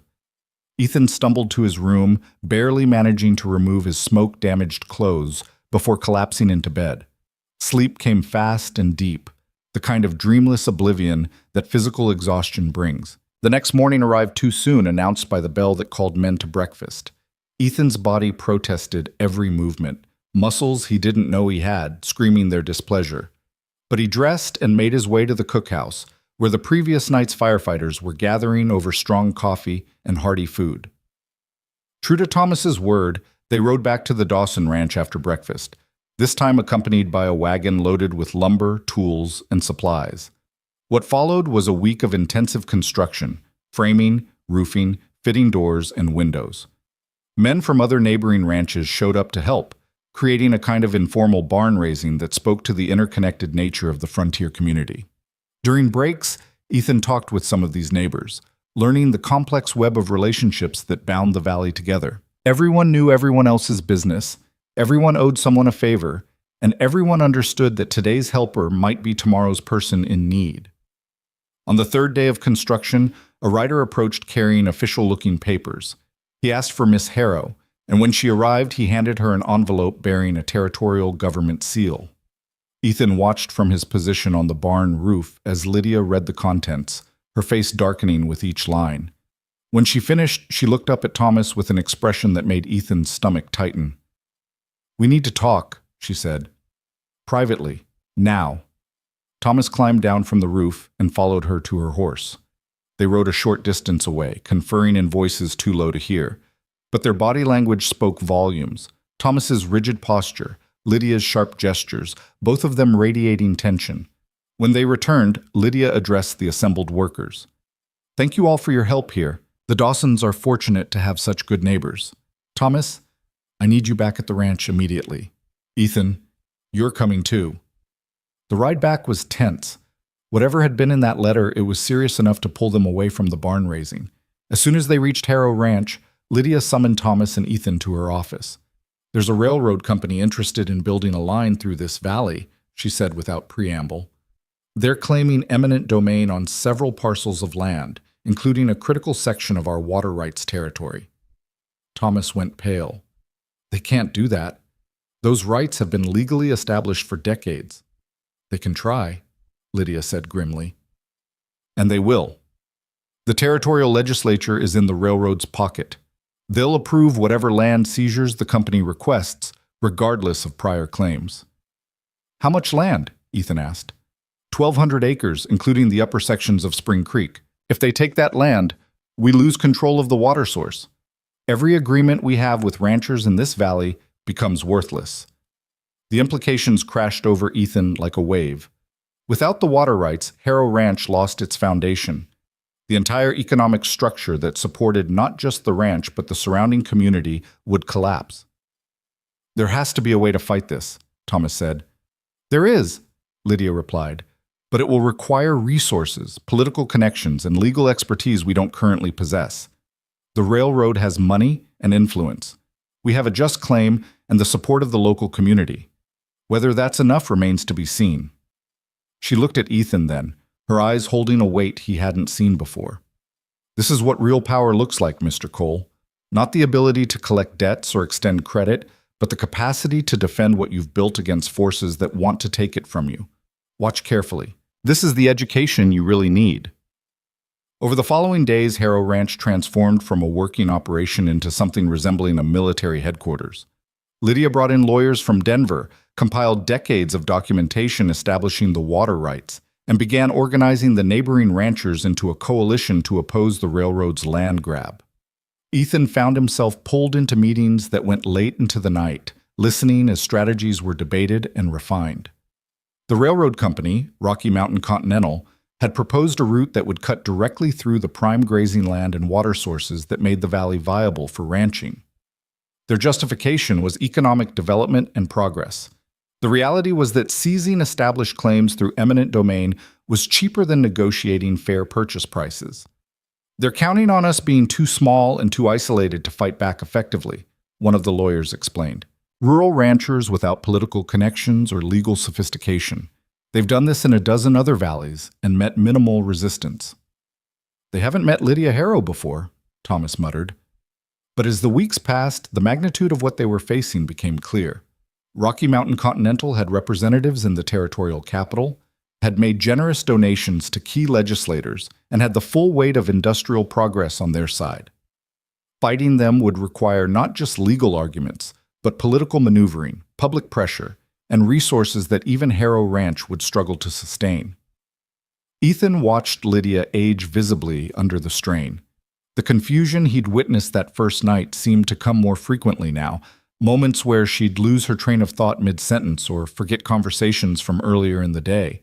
Thomas covered for her skillfully, but Ethan could see the worry in his eyes. One evening, after a particularly grueling meeting with the lawyers, Ethan found Lydia alone in her office, staring at a map of the ranch with an expression of profound weariness. "Ma'am?" he said softly from the doorway. She looked up, and for a moment didn't seem to recognize him. Then clarity returned. "Ethan, come in." He entered, closing the door behind him. "The lawyers think we have a strong case." "The lawyers are paid to think optimistically," Lydia said. "The reality is that we're fighting people who have more money and more influence than we'll ever possess. If this was just about legal precedent, we'd win easily. But it's about politics and power, and those are games I've never played well." "You're not giving up?" "No," she said firmly. "I'm being realistic. There's a difference. My father spent 30 years building these water rights. I've spent another 50 defending and maintaining them. I won't surrender them without a fight. But I also won't lie to myself about our chances." She stood, moved to the window, her familiar position when discussing difficult truths. When this started, when you first came to this ranch, I thought I had time to teach you everything you'd need to know, time to transition this operation gradually into capable hands, time to ensure my father's legacy would survive me. But time, it seems, is the one resource I don't control. We'll win this fight, Ethan said, trying to sound more confident than he felt. Perhaps. Or perhaps Rocky Mountain Continental will seize our water rights, and everything we've built will crumble. Either way, you need to understand what's at stake. This isn't just about one ranch's survival. It's about whether communities like ours can exist at all in the face of industrial expansion, whether established rights mean anything when they conflict with corporate interests, whether the frontier will be shaped by people who live on the land or by investors who view it only as resources to be exploited. She turned to face him, and her expression was fierce despite the exhaustion. That's the real test, Mr. Cole. Not whether you can manage cattle or collect debts or maintain water infrastructure, but whether you can stand against forces that want to erase everything we've built, whether you have the courage and the intelligence and the sheer stubborn determination to protect something worth protecting. Before Ethan could respond, there was a sharp knock on the door. Thomas entered without waiting for permission, his face grim. "Garrett's here," he said. "The man who used to employ Ethan. He's at the front door demanding to see you, making quite a scene." Lydia's eyebrows rose. "How unexpected. Show him in." Ethan's stomach dropped. He hadn't thought about Garrett in months, had almost forgotten his former employer's existence. Now the man was here, and whatever had brought him couldn't be good. Garrett entered the office radiating the same casual cruelty Ethan remembered. He dressed up for the occasion, his best clothes, which still looked shabby compared to Thomas's work attire, but the sneer on his face was pure Garrett. "Miss Harrow," he said, his tone managing to be both obsequious and condescending. "Thank you for seeing me. I've come about a matter of theft." "Theft?" Lydia's voice was cold. "This boy." Garrett pointed at Ethan. "He stole from me. A horse, supplies, and wages I'd advanced him. Took off in the middle of the night and never came back. I want compensation." The lie was so brazen that Ethan almost laughed. "That's not what happened, and you know it." "Quiet," Garrett snapped. "I'm talking to Miss Harrow, not some thieving drifter who—" "Mr. Garrett." Lydia's voice cut through the room like a blade. "You will address Mr. Cole with respect in my home, or you will leave immediately. Do you understand?" Garrett's face reddened, but he nodded. "Now," Lydia continued, "state your complaint clearly and honestly, and be aware that I already know the full circumstances of Mr. Cole's departure from your employment." The confidence drained from Garrett's expression. He had a delivery to make. Never showed up. Cost me a contract with Henderson." "He was helping me," Lydia said flatly. "I was lost in town, and he chose to ensure my safety rather than completing your delivery, for which you fired him, threw out his belongings, and kept wages you owed him. Is that not correct?" He abandoned his duties. He made a choice to help someone in need, and you punished him for showing basic human decency. Now you come to my home, months later, making false accusations of theft in an attempt to extract money you have no right to claim. Did you truly think this would work?" Garrett looked around the room as if searching for allies, finding none. "I just want what I'm owed." "You're owed nothing," Lydia said. "In fact, you owe Mr. Cole for the wages you failed to pay him and for the belongings you disposed of without permission.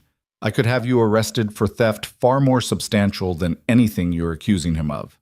"Now wait just a— Thomas," Lydia said calmly, "please escort Mr. Garrett from the property, and make it clear that if he returns or makes any further trouble for Mr. Cole, we will pursue legal remedies. Are we understood?" Thomas moved toward Garrett with the calm efficiency of someone who'd done this before. Garrett backed toward the door, his face mottled with rage and humiliation. "You can't threaten me," he blustered. "I'll go to the sheriff. The sheriff is a personal friend," Lydia interrupted. "As is the territorial judge. Please, by all means, pursue this complaint through official channels. I'm certain they'll be fascinated by your story." Garrett left muttering threats that everyone in the room knew were empty. When the door closed behind him, silence filled the office. "I'm sorry," Ethan said finally. "I never thought he'd come here." "Don't apologize," Lydia said. Men like Garrett are predictable. They hear about your improved circumstances and decide they're owed a piece of it. He won't be back. Bullies never are once they realize their target has protection. But the incident left Ethan shaken. It was a reminder of how precarious his old life had been, how easily he could have remained trapped in that cycle of poverty and exploitation. The distance between that life and his current position felt both enormous and frighteningly small. That night, lying in his room, Ethan thought about everything that had happened since he'd stopped on that trading post porch. He'd gained a future, learned skills he'd never imagined possessing, and become part of something larger than mere survival. But he'd also learned that security was an illusion, that everything built over generations could be threatened by forces far beyond individual control. The railroad wanted their land. Garrett wanted revenge or money or both. And somewhere in the background, time itself was eroding Lydia's formidable mind, stealing the woman who'd built this ranch into an empire one memory at a time.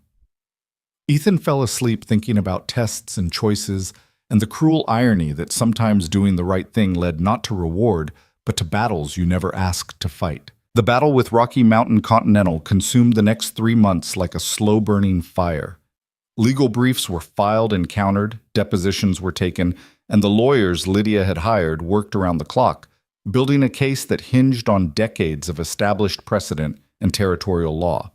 But beneath the legal maneuvering, everyone involved understood the real fight was happening in smoke-filled rooms in the territorial capital, where railroad money talked louder than frontier justice. Winter settled over the valley with unusual severity, snow piling in drifts that reached the second-story windows of the ranch buildings. The work continued regardless. Livestock needed tending, fences needed mending, and the daily operations of a ranch this size didn't pause for legal battles or inclement weather. Ethan threw himself into the work with an intensity that bordered on desperation, as if staying busy could somehow influence outcomes he had no power to control. He was mucking out stalls one bitter January morning when Thomas found him, his expression unreadable in the dim barn light. "Leave that," Thomas said. "Miss Harrow wants to see you. Now." The walk to the main house felt like walking to judgment. Ethan's mind raced through possibilities, none of them good. Had the railroad won? Had the lawyers discovered some fatal weakness in their case? Had something happened to Lydia herself? He found her in her office, but she wasn't alone. A well-dressed man in his 60s sat across from her desk, examining papers with the kind of careful attention that marked him as either a lawyer or an accountant. When Ethan entered, both of them looked up. "Ethan," Lydia said, and her voice carried a weariness that seemed to reach her bones. "This is Mr. Franklin Pierce, my attorney from Denver. We need to discuss your future." The words hit like a physical blow. Your future, not the future. Something fundamental had shifted. "Please sit," Pierce said, gesturing to an empty chair. His tone was kind but professional, the voice of someone accustomed to delivering difficult news. Ethan sat, his hands gripping the armrest to keep them from shaking. "I'll be direct," Lydia said. "The legal battle with Rocky Mountain Continental is going worse than we anticipated. They've secured preliminary approval from the territorial legislature for their land seizure. Our appeals are still pending, but the outcome looks increasingly grim." "How long?" Ethan asked. "The final ruling should come by early spring. If we lose, when we lose, the ranch will lose control of the water rights that make it viable. Without those rights, we can't honor our agreements with neighboring ranchers. The entire economic foundation collapses." Pierce cleared his throat. "Miss Harrow has asked me to help prepare for that eventuality, to ensure that when the collapse comes, it's as controlled as possible, that employees are taken care of, debts are settled properly, and the land itself is protected as much as circumstances allow." "You're giving up," Ethan said, unable to keep the accusation from his voice. "I'm being realistic," Lydia replied, echoing words she'd spoken months earlier. "I've spent 3 months and more money than I care to calculate fighting this battle.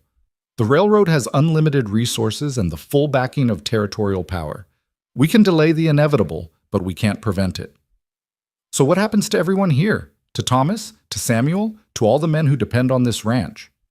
"That's why you're here," Pierce said. "Miss Harrow has instructed me to create severance packages for all employees, enough to help them relocate and establish themselves elsewhere. It won't replace what they're losing, but it's something." Ethan looked at Lydia, seeing the defeat in her eyes and hating it. Your father spent 30 years building this. You've spent 50 years defending it, and you're just going to let them take it? My father, Lydia said softly, built this ranch in a different time, a time when the frontier still belonged to individuals willing to work hard and play fair. That time is ending, Ethan. The future belongs to corporations and railroads and men who measure value only in profit margins. I can rage against that reality, or I can accept it and try to minimize the damage. No. Ethan stood, surprising himself with the vehemence in his voice. That's not the woman who tested an entire town to find one person with character. That's not the woman who extended credit to the Dawsons when their barn burned. That's not the woman who taught me that power means nothing if you don't use it to protect what matters. Sit down, Mr. Cole, Pierce said firmly. But Lydia raised a hand, silencing the lawyer. Let him speak. Well, you brought me here because I made a choice nobody else would make, Ethan said, the words tumbling out faster than he could organize them. You tested me, and I passed, and you said that kind of character was rare. Well, it works both ways. You don't get to teach me that some things are worth fighting for and then surrender the moment the fight gets hard. This isn't about courage, Lydia said. It's about accepting reality. Then the reality is wrong and needs to be changed, Ethan shot back. You have resources they can't match. You have the support of every rancher in this valley. You have decades of legal precedent. You have relationships with people who remember what your father built and why it mattered. Use it. All of it. Stop fighting like you're alone. Silence filled the office. Pierce looked uncomfortable, clearly unused to watching employees challenge their employers so directly. But Lydia's expression had changed, the defeat replaced by something that looked almost like hope. Go on, she said quietly. Ethan took a breath, his mind racing. The railroad's strength is money and political influence, but their weakness is public perception. They're an outside force trying to seize established land rights from frontier families. That's a story people understand, a story that makes them angry. We need to make this fight visible, make it impossible for politicians to side with the railroad without facing consequences. We've tried that, Pierce interjected. The newspapers in the capital are owned by railroad interests. They're not going to... Then we go around them, Ethan interrupted. There are newspapers in other territories, papers that love stories about corporate greed and frontier justice. We bring reporters here, show them what the railroad is trying to destroy, introduce them to the Dawsons and the Hendersons and all the other families who'll lose everything if this land grab succeeds. We make this a national story, not just a local dispute. Lydia leaned forward, her eyes sharp with the intelligence that occasionally still cut through the fog. That's a gamble. If we lose anyway, we'll have spent resources we could have used to protect our employees. And if we don't try, Ethan countered, we guarantee the loss. At least this way we go down fighting, and maybe, just maybe, we change the outcome. Pierce looked at Lydia. Miss Harrow, this is highly irregular. The boy has no experience with...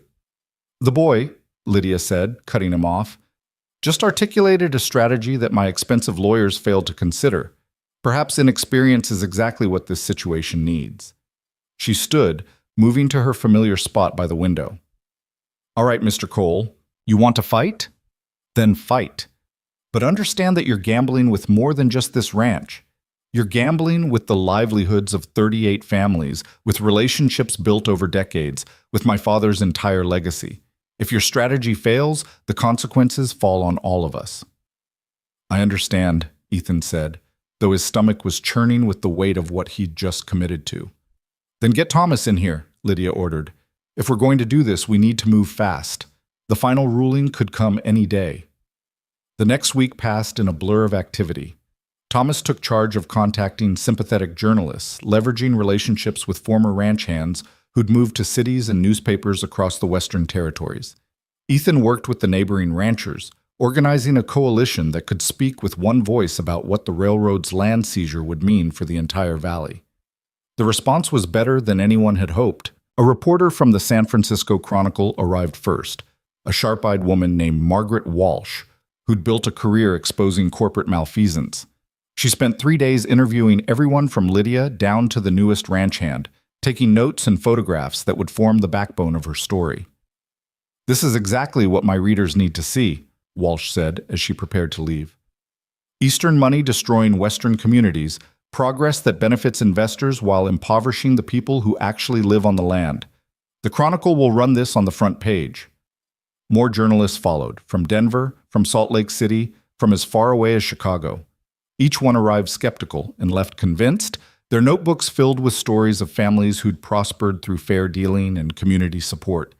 All of it threatened by a railroad company that saw the land only as an obstacle to profit.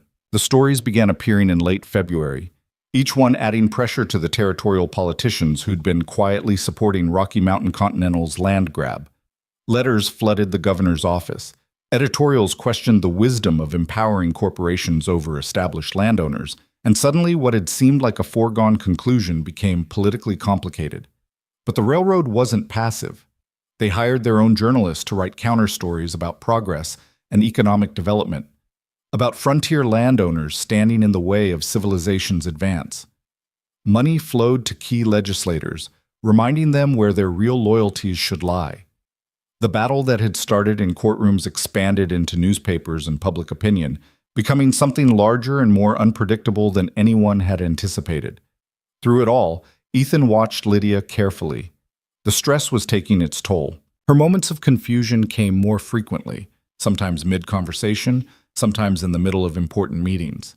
Thomas covered for her skillfully, but Ethan could see the strain it caused both of them.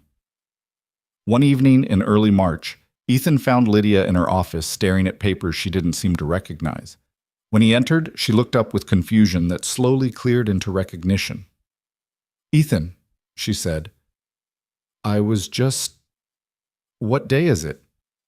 "Thursday, March 7th. "Thursday." She repeated the word as if testing its validity. "I had a meeting with someone about something important." "The lawyers," Ethan prompted gently. "They were supposed to brief you on the latest court filings." "Of course. The lawyers." She set down the papers, and when she looked at him again, her eyes held a clarity that seemed to cost her something to maintain. "I'm losing it, aren't I? Not just the ranch. My mind. It comes and goes, and each time it goes, it takes a little more with it." Ethan wanted to deny it, to offer false comfort, but he'd learned that Lydia valued honesty above kindness. "Yes, ma'am. It's getting worse." "Good. I need you to be honest with me, especially now." She stood, though the movement seemed to require more effort than it should. "How long do you think I have? Before I can't function at all?" "I don't know. I'm not a doctor.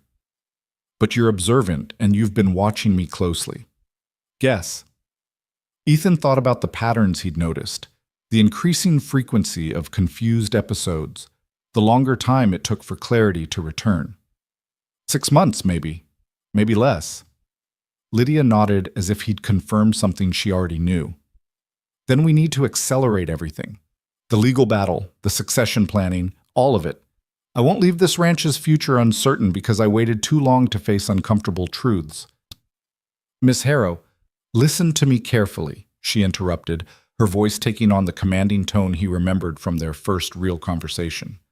"When I'm gone, whether that's from this illness or from simple old age, this ranch needs leadership that understands what my father built and why it matters. Thomas is capable, but he's also 68 years old. He can maintain what exists, but he can't adapt it to whatever comes next." "You're talking about succession again." "I'm talking about survival. This ranch needs someone young enough to fight the battles ahead, smart enough to adapt to changing circumstances, and principled enough to honor the foundations we've laid. Someone willing to make hard choices and unpopular decisions. Someone who'll stop to help a confused old woman even when it costs them everything." The implication of her words settled over Ethan like a weight. "I'm not ready for that kind of responsibility." "No one ever is. My father wasn't ready when he bought the first acre. I wasn't ready when my brothers wanted to sell, and I had to buy them out. You're never ready for the moments that define your life. You just face them and do your best." Before Ethan could respond, rapid footsteps echoed in the hallway. Thomas burst into the office, his face flushed with exertion and something that looked like cautious hope. "The ruling came down," he said, breathing hard. The territorial court rejected Rocky Mountain Continental's eminent domain claim. The water rights stay with us. For a moment, nobody spoke. Then Lydia sat down heavily in her chair, and Ethan saw her hands trembling. "On what grounds?" she asked, her voice barely above a whisper. "Public interest." The judge ruled that established water rights serving multiple ranching families outweighed the railroad's development claims.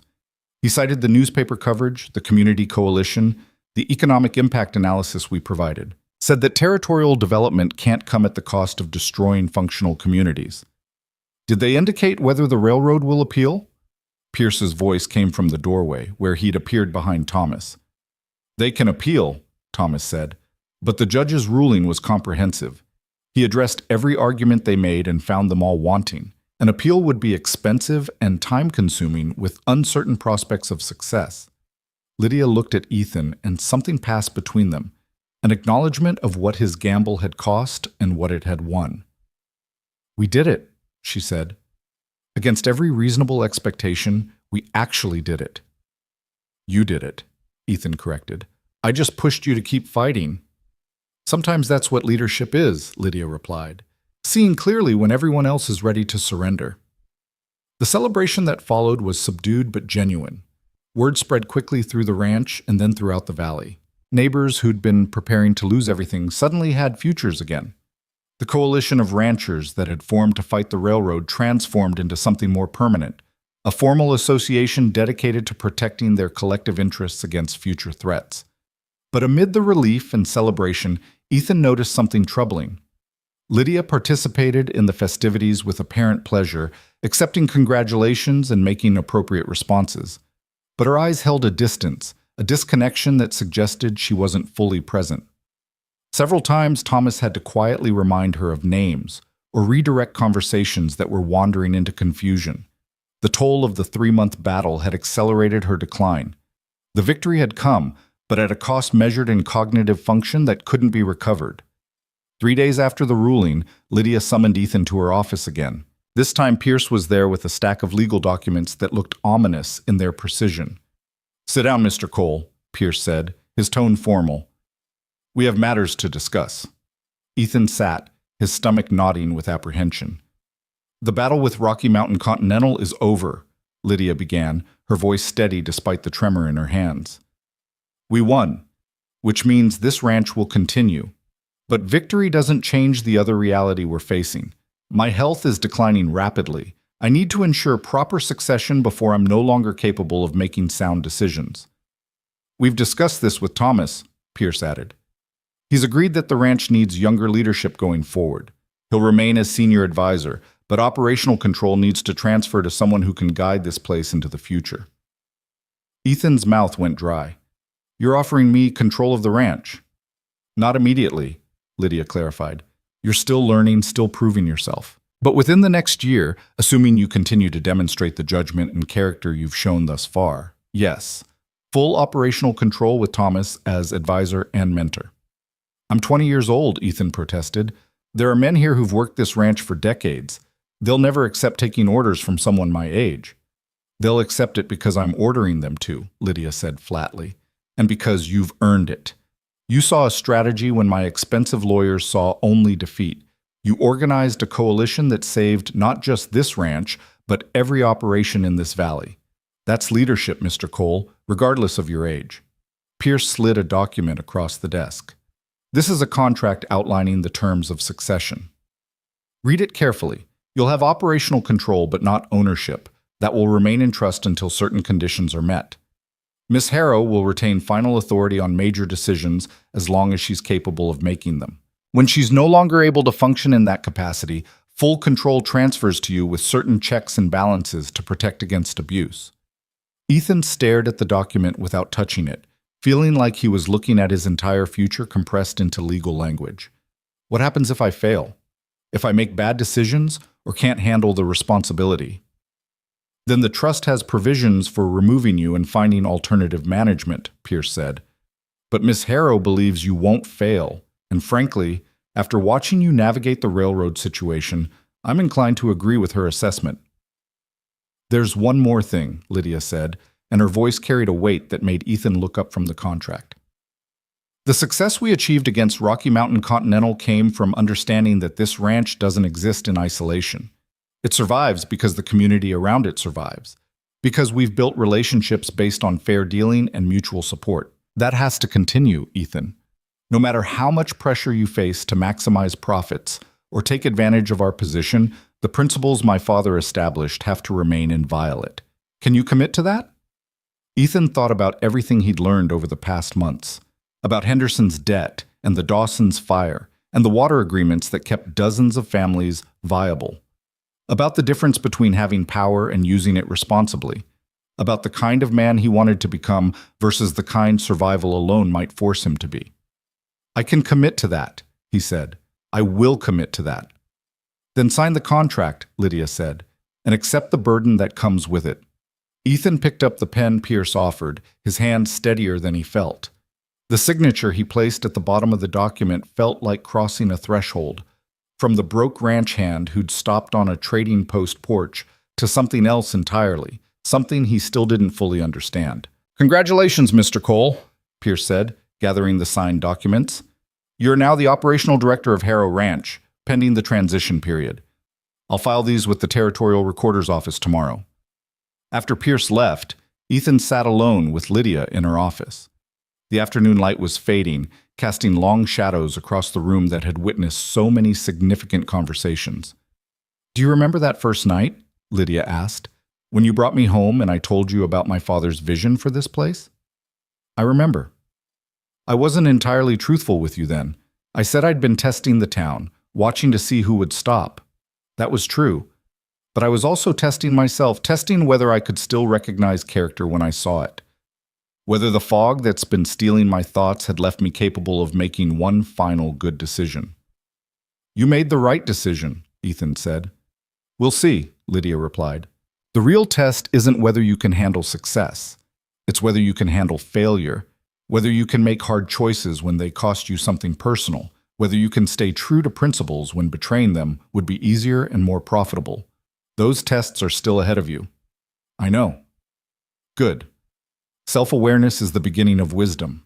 She stood, moving once more to her window, looking out over the empire her father had built and she had defended. My father used to say that the measure of a person's character is what they do when no one's watching, but I think there's more to it than that. True character is what you do when everyone's watching, when the pressure to compromise is overwhelming, when staying true to your principles means sacrificing immediate gain for uncertain future benefit. That sounds harder, Ethan admitted. It is harder, which is why so few people manage it. She turned to face him, and despite the fog that increasingly clouded her thoughts, her eyes held absolute clarity in that moment. I'm trusting you with more than a ranch, Ethan.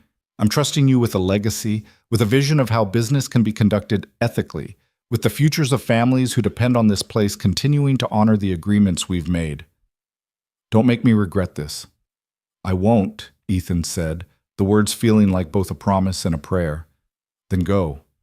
You have work to do, and I need rest. This victory took more out of me than I care to admit. Ethan left her there, standing by her window in the fading light, a woman who'd spent her entire life defending something worth defending and was now entrusting it to a boy she'd met on a trading post porch less than a year ago. The enormity of what he'd accepted settled over him as he walked back to his quarters. He'd gone from homeless to propertyless, from having nothing to being responsible for everything, from survival mode to steward of an empire. The weight should have crushed him. Instead, it felt like purpose. The first real purpose he'd known since his parents died and left him adrift in a world that didn't care whether he lived or failed. That night, lying in his room, Ethan thought about the cruel irony of it all. He'd sacrificed everything to help a stranger and had been rewarded with opportunity beyond anything he could have imagined. But that reward came wrapped in responsibility that could destroy him if he failed, came attached to an aging woman whose mind was betraying her, came with the understanding that 38 families and countless others would rise or fall based on decisions he hadn't yet learned how to make properly. He'd stopped on that porch because walking past felt wrong. That single choice had led him here, to this room, this ranch, this impossible future. And somehow, despite the fear and the doubt and the crushing weight of expectation, it still felt like the right choice.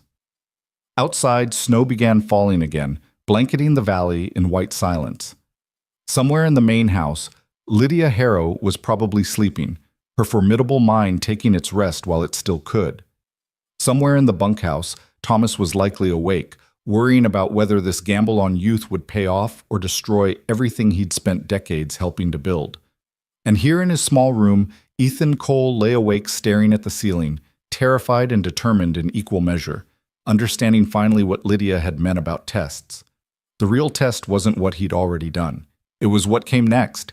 Whether he could become the person this responsibility demanded, whether character forged in poverty could sustain itself in power, whether the boy who'd stopped for a stranger could grow into the man who'd protect thousands. The answer to those questions lay ahead, waiting to be written in the daily choices and hard decisions that leadership demanded. For now, all Ethan could do was accept the burden he'd been given and hope that the character Lydia had seen in him would prove sufficient for the challenges ahead. Spring arrived with a violence that seemed to mirror the changes sweeping through Harrow Ranch. Snow melted in torrents, flooding creeks and turning the valley roads into rivers of mud. The land itself seemed to be in transition, shedding winter's death to make room for whatever would grow in the season ahead. Ethan's transition into leadership proved equally turbulent. The contract had been signed, the documents filed, but authority on paper meant nothing to men who'd been working this ranch since before he was born. He faced silent resistance at first, orders acknowledged but executed slowly, suggestions met with tight-lipped nods that communicated skepticism more clearly than words ever could. Thomas helped where he could, lending his credibility to Ethan's decisions, but even Thomas couldn't change the fundamental reality that Ethan was young, relatively inexperienced, and hadn't earned his position through years of proven competence. He'd earned it through a single act of kindness and Lydia's faith in his character. That foundation, however solid in principle, felt fragile under the weight of daily operations. The first real test came in April, when the spring floods threatened to wash out the lower bridges that connected the ranch to the valley roads. Ethan stood with Thomas and a crew of ranch hands, watching water surge past at levels none of them had seen in years. "We need to reinforce the supports," Ethan said, his voice carrying over the roar of the current. "If those bridges go, we're isolated until the water recedes." "Reinforcing them now is suicide," said Marcus Webb, a weathered ranch hand who'd been with Harrow Ranch for 23 years. "That current would sweep a man away before he got halfway across. We should wait it out, rebuild after if necessary. If we wait and the bridges wash out, we'll have no way to transport livestock to market, no way to get supplies in, no connection to the rest of the valley for weeks," Ethan countered. "We can't afford that kind of isolation." "Can't afford losing men either," Marcus shot back. "Water's too dangerous right now." The crew watched this exchange with careful attention, waiting to see how their young director would handle being challenged by someone with far more experience. Ethan met Marcus's eyes, understanding that this moment was about more than bridges and flood management. "You're right that the current's dangerous. So we don't send men into the water. We rig cable systems from the banks, use counterweights to position the support timbers, work from above rather than below. It'll take longer, but it can be done safely." "That's theory," Marcus said. "Theory don't always work in practice." "Then we test it first," Ethan replied. "Small scale. Prove the concept works before we commit to the full reinforcement. If it doesn't work, we abandon it and do things your way. But we have to try." Thomas had been watching this exchange in silence. Now he spoke. "The cable system could work. We used something similar during the flood of '68 before you came on, Marcus. Different situation, but the principle's sound." Marcus looked between Thomas and Ethan, his expression showing the internal calculation of a man deciding whether to accept or continue fighting. Finally, he nodded. "All right, we try it your way. But first sign it's not working, we pull back. Agreed?" "Agreed," Ethan said. The system worked, but just barely. It took 2 full days of exhausting labor, rigging cables and positioning timbers while the flood raged inches from where they stood. There were moments when Ethan questioned his own judgment, when it seemed Marcus had been right to counsel waiting. But the bridges held, the supports were reinforced, and when the flood finally receded a week later, Harrow Ranch remained connected to the valley while other operations struggled with washed-out infrastructure. Marcus never said the words directly, but his attitude shifted after that. The silent resistance became grudging cooperation, and gradually something that approached respect. The other ranch hands followed his lead, and Ethan found his orders being executed with more promptness and less obvious skepticism. But the victory was bittersweet. Throughout the crisis, Lydia had remained in the main house, largely unaware of the drama unfolding. Her lucid moments were becoming rarer, separated by increasing stretches of confusion that sometimes lasted days. Thomas reported that she'd started forgetting basic things: where she was, what year it was, sometimes even who people were. One evening in late April, Ethan was reviewing water rights contracts in what had become his office, a small room off the main barn that Thomas had helped him establish, when a ranch hand found him. "Miss Harrow's asking for you," the man said. "Says it's important." Ethan found her in her office, looking frail in a way that struck him like a physical blow. She'd lost weight, her frame seeming to shrink into her clothes, and her eyes held a feverish quality that suggested she was burning through her remaining energy to maintain clarity. "Sit down, Ethan," she said, her voice steady despite her appearance. "We need to talk while I still can." "Miss Harrow, you should rest." "I'll have eternity to rest," she interrupted. "Right now, I need you to listen carefully because I don't know how much longer I'll be able to have this conversation." Ethan sat, his throat tight with emotions he couldn't name. "The ranch is in good hands," Lydia began. "You've proven that over the past months. Thomas tells me about the bridges, about how you're handling the men, about the decisions you're making. You're learning faster than I dared hope. I'm trying to honor what you've taught me. I know, and you're succeeding. But there's one more thing I need you to understand, one final lesson that will determine whether this ranch survives long term." She paused, gathering her thoughts with visible effort. "Power and wealth don't just corrupt through greed, they corrupt through isolation. The more you have, the easier it becomes to forget what it feels like to have nothing, to need help, to depend on the kindness of strangers." "I won't forget," Ethan said.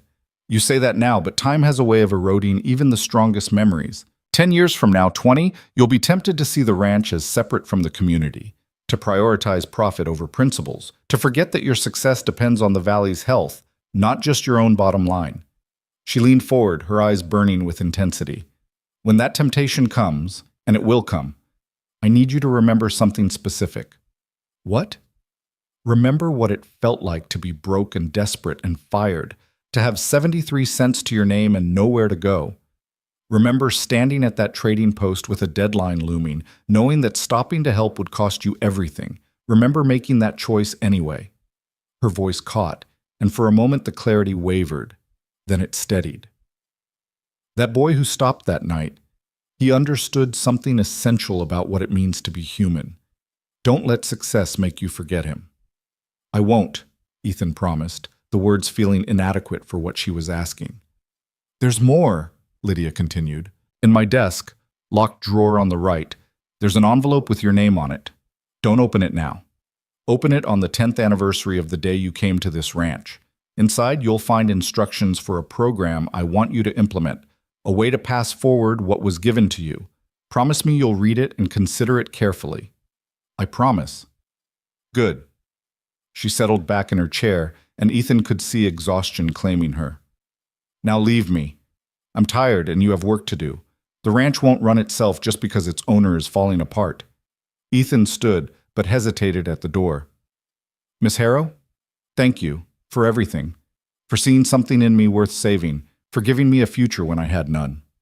Lydia's smile was sad, but genuine. "You gave yourself a future, Ethan, the moment you chose to stop. I just recognized what was already there." 3 weeks later, Lydia Harrow suffered a stroke that left her unable to speak or recognize anyone around her. She lingered for 2 more days in a state somewhere between sleep and consciousness, her formidable mind finally surrendering to the illness that had been claiming it piece by piece for years. She died on a Tuesday morning in early May, with Thomas and Ethan at her bedside. Her last expression, Ethan thought, looked peaceful, like someone who'd carried a heavy burden for decades and was finally allowed to set it down. The funeral drew people from across the territory. Ranchers and railroad executives, territorial officials, and simple farmers, all coming to pay respects to a woman who'd shaped the valley through 5 decades of principled leadership. Ethan stood beside Thomas, shaking hands and accepting condolences from people he'd never met, all of them sharing stories about Lydia's fairness, her integrity, her unwavering commitment to honoring agreements even when breaking them would have been more profitable. She was the last of her kind, one elderly rancher said, his voice thick with grief. They don't make them like that anymore. All these young people coming up, they only care about money and progress. They don't understand about legacy and community. The words stung because Ethan knew they were partly directed at him, the young upstart who'd inherited an empire through luck rather than earning it through decades of hard work. But he accepted the criticism in silence, understanding that he'd have to prove himself through actions rather than defending himself with words. After the funeral, as the crowd dispersed and the sun set over the valley, Thomas found Ethan standing alone by Lydia's grave. "She believed in you," Thomas said quietly.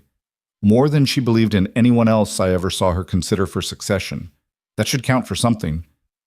"It counts for everything," Ethan replied, "which is why the weight of it feels so heavy." "Good. The day it stops feeling heavy is the day you've lost what made her choose you in the first place." Thomas was quiet for a moment, then continued. "She left me a letter. Instructions for helping you transition into full control. Advice on situations she anticipated you might face. Did she leave you anything?" "An envelope I'm not supposed to open for 10 years. Thomas nodded as if this made perfect sense. "That sounds like Lydia. Always thinking ahead, always planning for contingencies. You'll understand why when the time comes." They stood together in the fading light, two men bound by grief and responsibility, and the shared burden of honoring a legacy neither of them fully understood yet, but both were committed to protecting. The years that followed tested Ethan in ways Lydia's training couldn't fully have prepared him for. He made mistakes, some small, some significant enough to cost the ranch money and credibility. But he learned from each one, adapting and adjusting, gradually growing into the role that had been thrust upon him.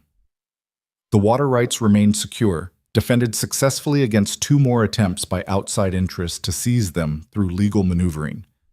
The ranch prospered, expanding carefully into new ventures while maintaining the core principles Lydia's father had established. Ethan honored the agreements with neighboring ranchers, extended credit when circumstances warranted it, and slowly built his own reputation as someone who dealt fairly even when being ruthless would have been more profitable. Thomas remained as advisor and mentor until his own health began failing in the ranch's 8th year under Ethan's leadership. On his deathbed, Thomas gripped Ethan's hand with surprising strength. "You've exceeded every expectation," Thomas said. "Lydia would be proud. I know I am." "I couldn't have done any of this without you," Ethan replied, his voice rough with emotion. "That's what makes you a good leader," Thomas said. "Knowing you can't do it alone, being willing to listen and learn. Too many men in your position think they have all the answers. You never stopped asking questions." Thomas died that night, and Ethan buried him next to Lydia on a hillside overlooking the ranch they'd both dedicated their lives to building and protecting. The 10th anniversary of Ethan's arrival at Harrow Ranch came on a cold February evening. He was 30 years old now, no longer the desperate boy who'd stopped at a trading post porch, but a man who'd earned his position through a decade of hard decisions and harder work. The ranch employed 52 people now, had expanded into timber operations in the higher elevations, and had become the economic anchor for a valley that had grown alongside it. Ethan sat alone in what had been Lydia's office and was now his, the locked drawer of her desk open in front of him. He'd thought about this envelope countless times over the years, wondered what instructions or wisdom she'd left for him to discover a decade later. The paper was yellowed with age, the ink slightly faded, but Lydia's handwriting remained clear and precise. "Dear Ethan," it began, "if you're reading this, 10 years have passed since you came to this ranch. You've either succeeded in honoring what my father built, or you've failed and are looking for guidance I can no longer provide in person. Either way, these words are for you.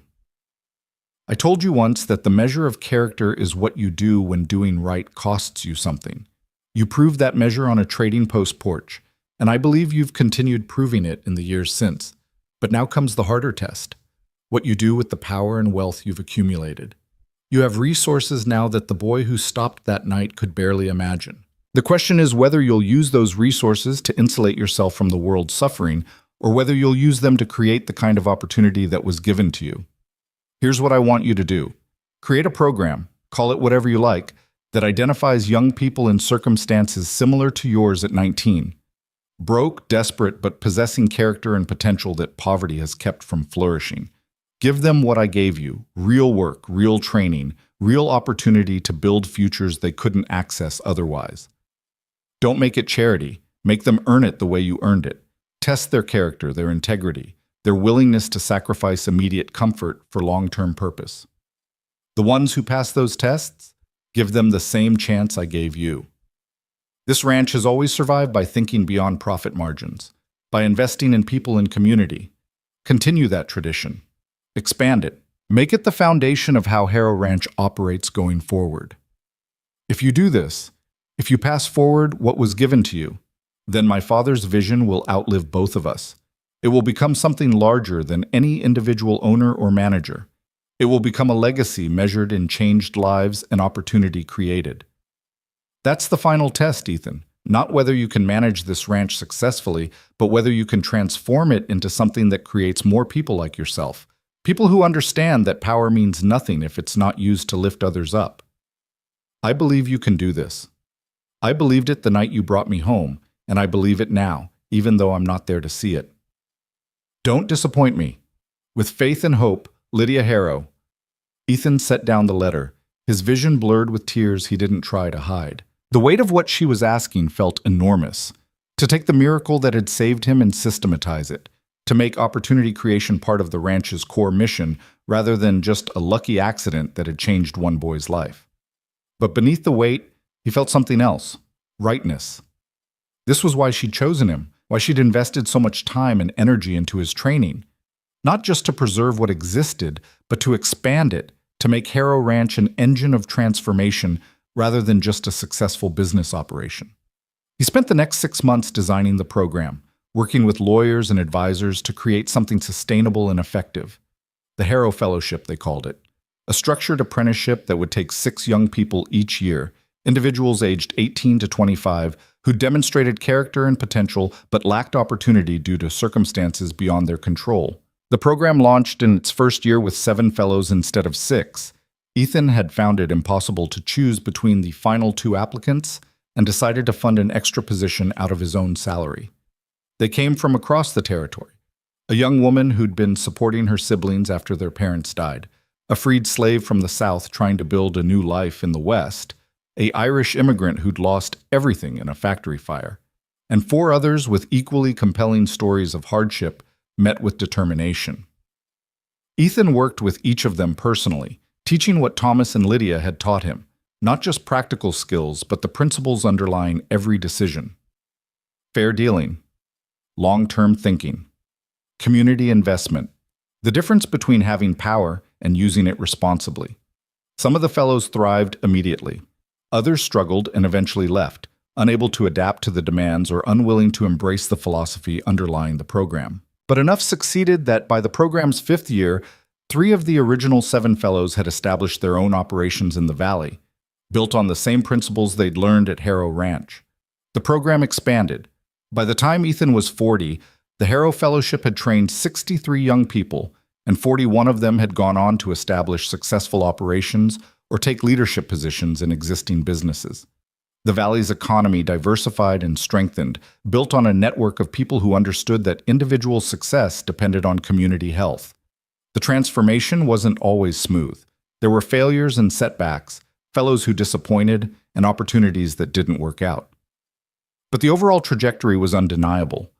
Harrow Ranch had become more than a successful business operation. It had become a force for systematic opportunity creation, a living embodiment of Lydia's vision of what ethical capitalism could achieve. As the years passed, Ethan occasionally thought about that February evening in Redstone Hollow, about the choice he'd made on a trading post porch. Sometimes, usually late at night when exhaustion made his defenses weak, he wondered who he would have become if he'd ridden past Lydia that night, delivered his supplies on time, kept his miserable job with Garrett. The answer was obvious and depressing. He'd have remained trapped in poverty, moving from one exploitative employer to another, grinding himself down until he was too broken to care anymore.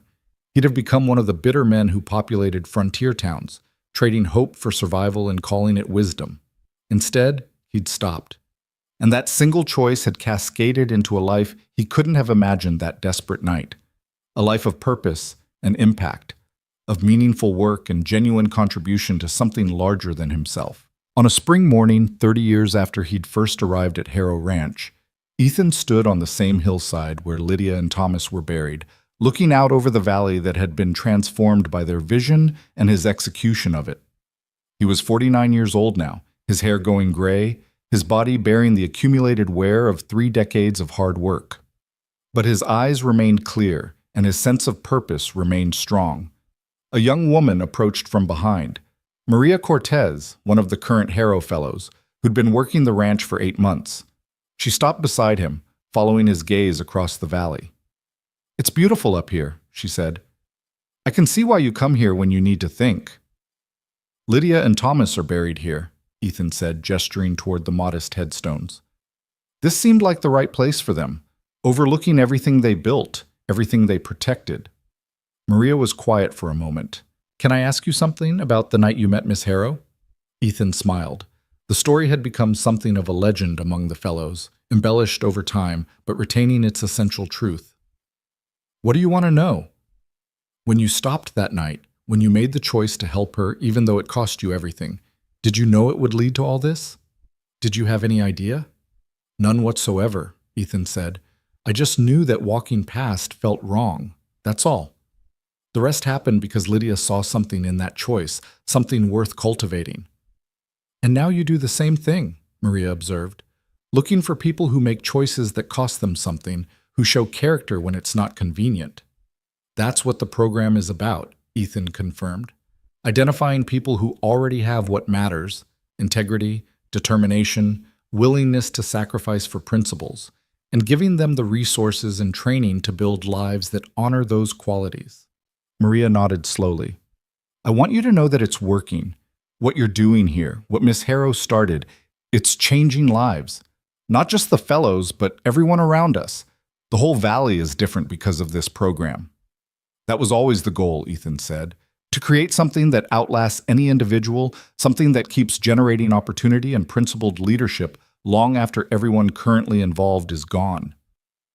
They stood together in companionable silence, watching the ranch operations continue below them. People working, livestock moving, the daily rhythms of a thriving enterprise built on foundations laid more than 80 years ago by a man who'd understood that real wealth wasn't measured in acres or dollars, but in sustainable communities and ethical relationships. Eventually, Maria spoke again. "There's a situation developing in town. The old trading post building, the one where you met Miss Harrow, it's being torn down to make room for a new bank. Some people think we should try to preserve it, given its significance to the ranch's history." Ethan considered this. The trading post had been abandoned for years, its sagging porch and peeling paint a testament to Redstone Hollow's slow decline as the economic center of the valley had shifted elsewhere. Preserving it would require significant resources with no practical return. But practicality wasn't the only measure of value. "Buy the building," Ethan said. "Restore it properly.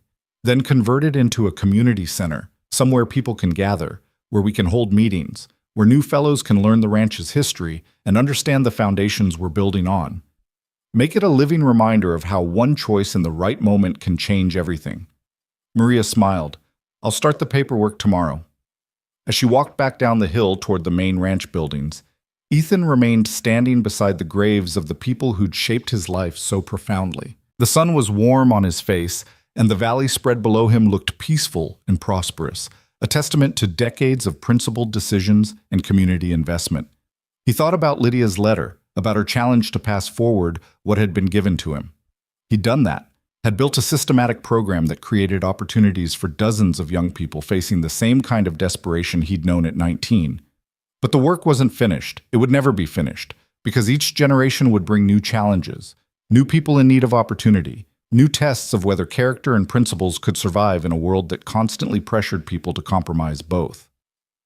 That evening, Ethan met with the current cohort of Harrow Fellows in what had become a weekly tradition, a dinner where they discussed not just the practical aspects of ranch management, but the philosophical foundations underlying every decision. Tonight's topic was water rights and community responsibility, using the original agreements Lydia's father had established as case studies in long-term thinking.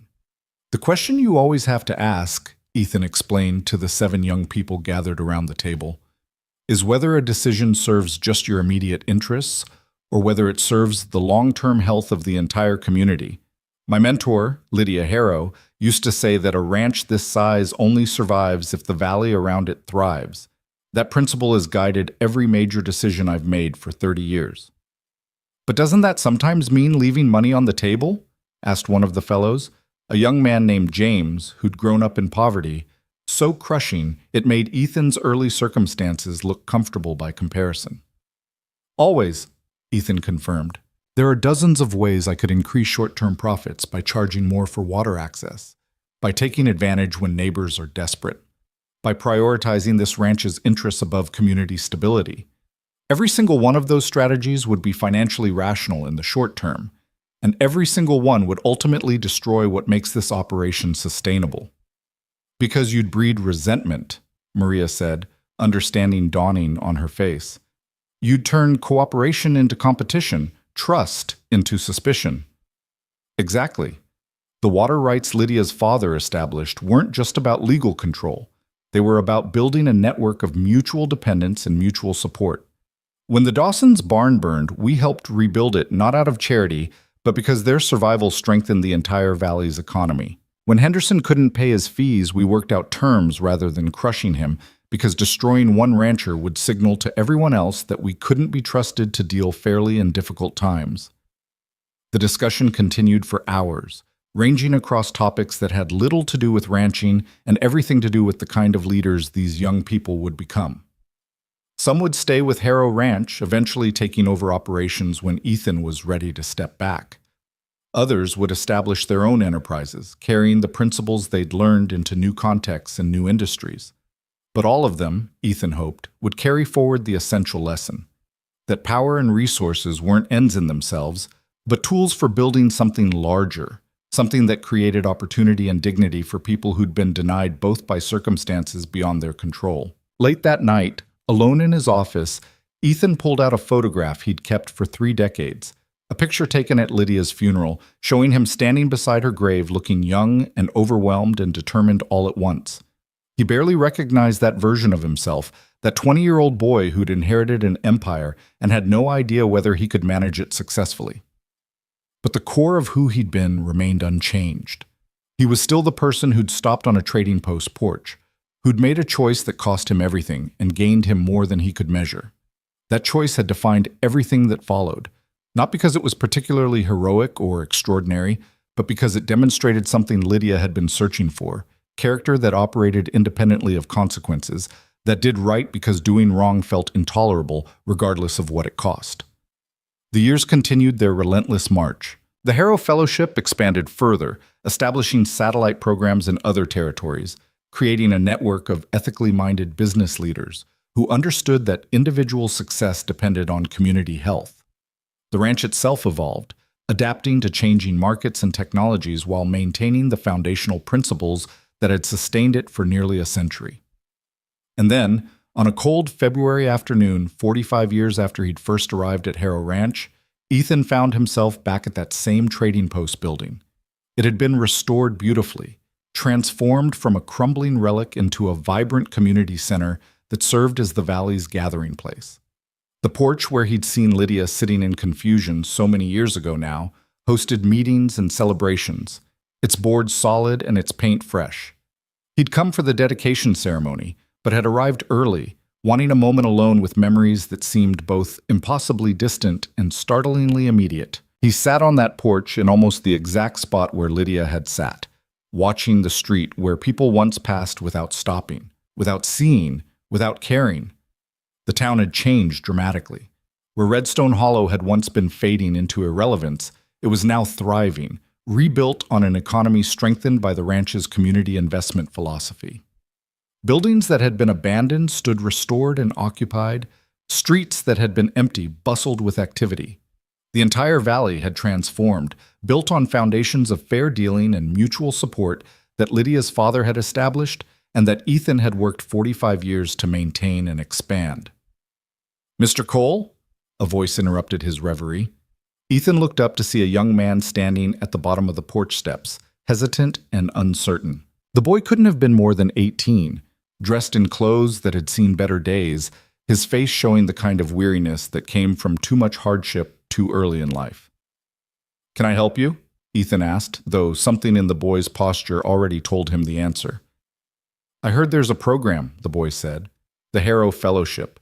I heard they help people who need a chance but don't have connections or money or—" He trailed off, looking embarrassed and desperate in equal measure, the same expression Ethan had probably worn at 19 when desperation overrode pride. "They do," Ethan confirmed gently. "Tell me your story." The boy's name was Marcus, a coincidence that made Ethan smile, and his circumstances were achingly familiar. Parents dead, no family support, working day labor jobs that barely kept him fed, trying to save enough to build some kind of future but losing ground with each passing month. Ethan listened without interrupting, seeing himself so clearly in this boy's desperation that it felt like looking through a window into the past. "The application process is competitive," Ethan said when Marcus finished. "We get hundreds of applicants each year and can only accept a few. But character matters more than credentials, and determination matters more than experience. If you're willing to work harder than you've ever worked, to learn everything we can teach you, to commit to principles that might cost you short-term gain for long-term purpose, then you have a real chance."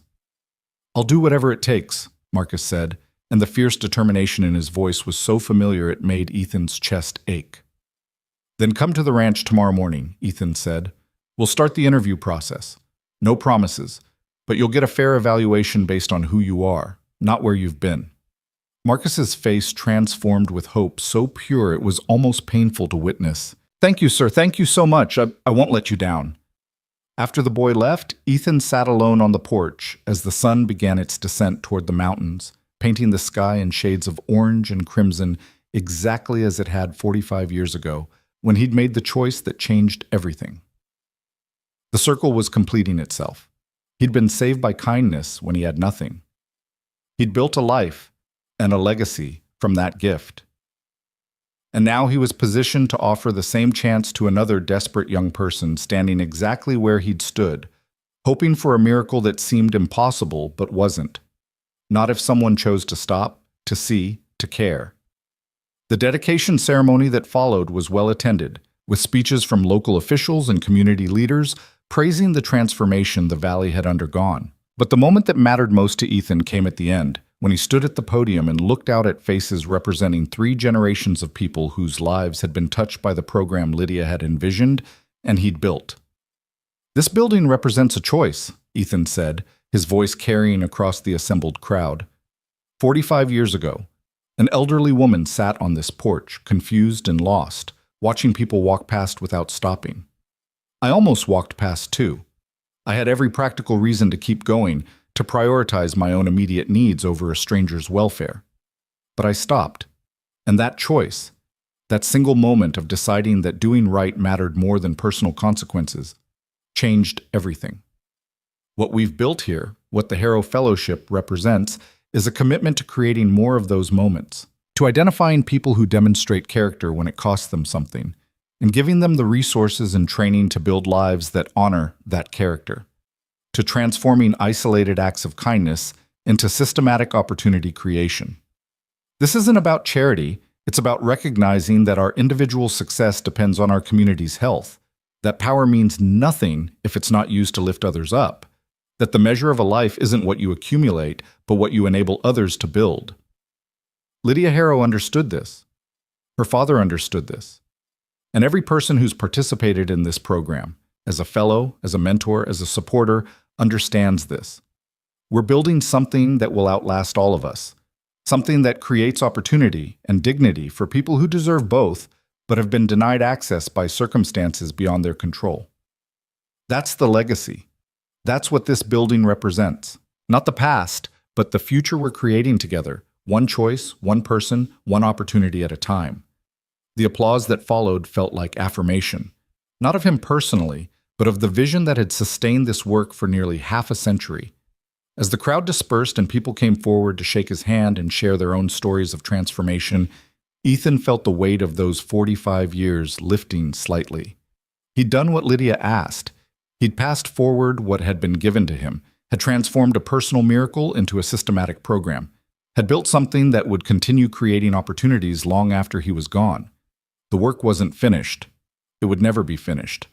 But it was sustainable now, embedded in the valley's culture and economy in ways that would be difficult to erase. That evening, as the sun set and the community center emptied, Ethan walked back to his horse for the ride back to the ranch. He was 64 years old now, his body bearing the accumulated weight of decades of hard work, but his mind remained sharp and his purpose remained clear.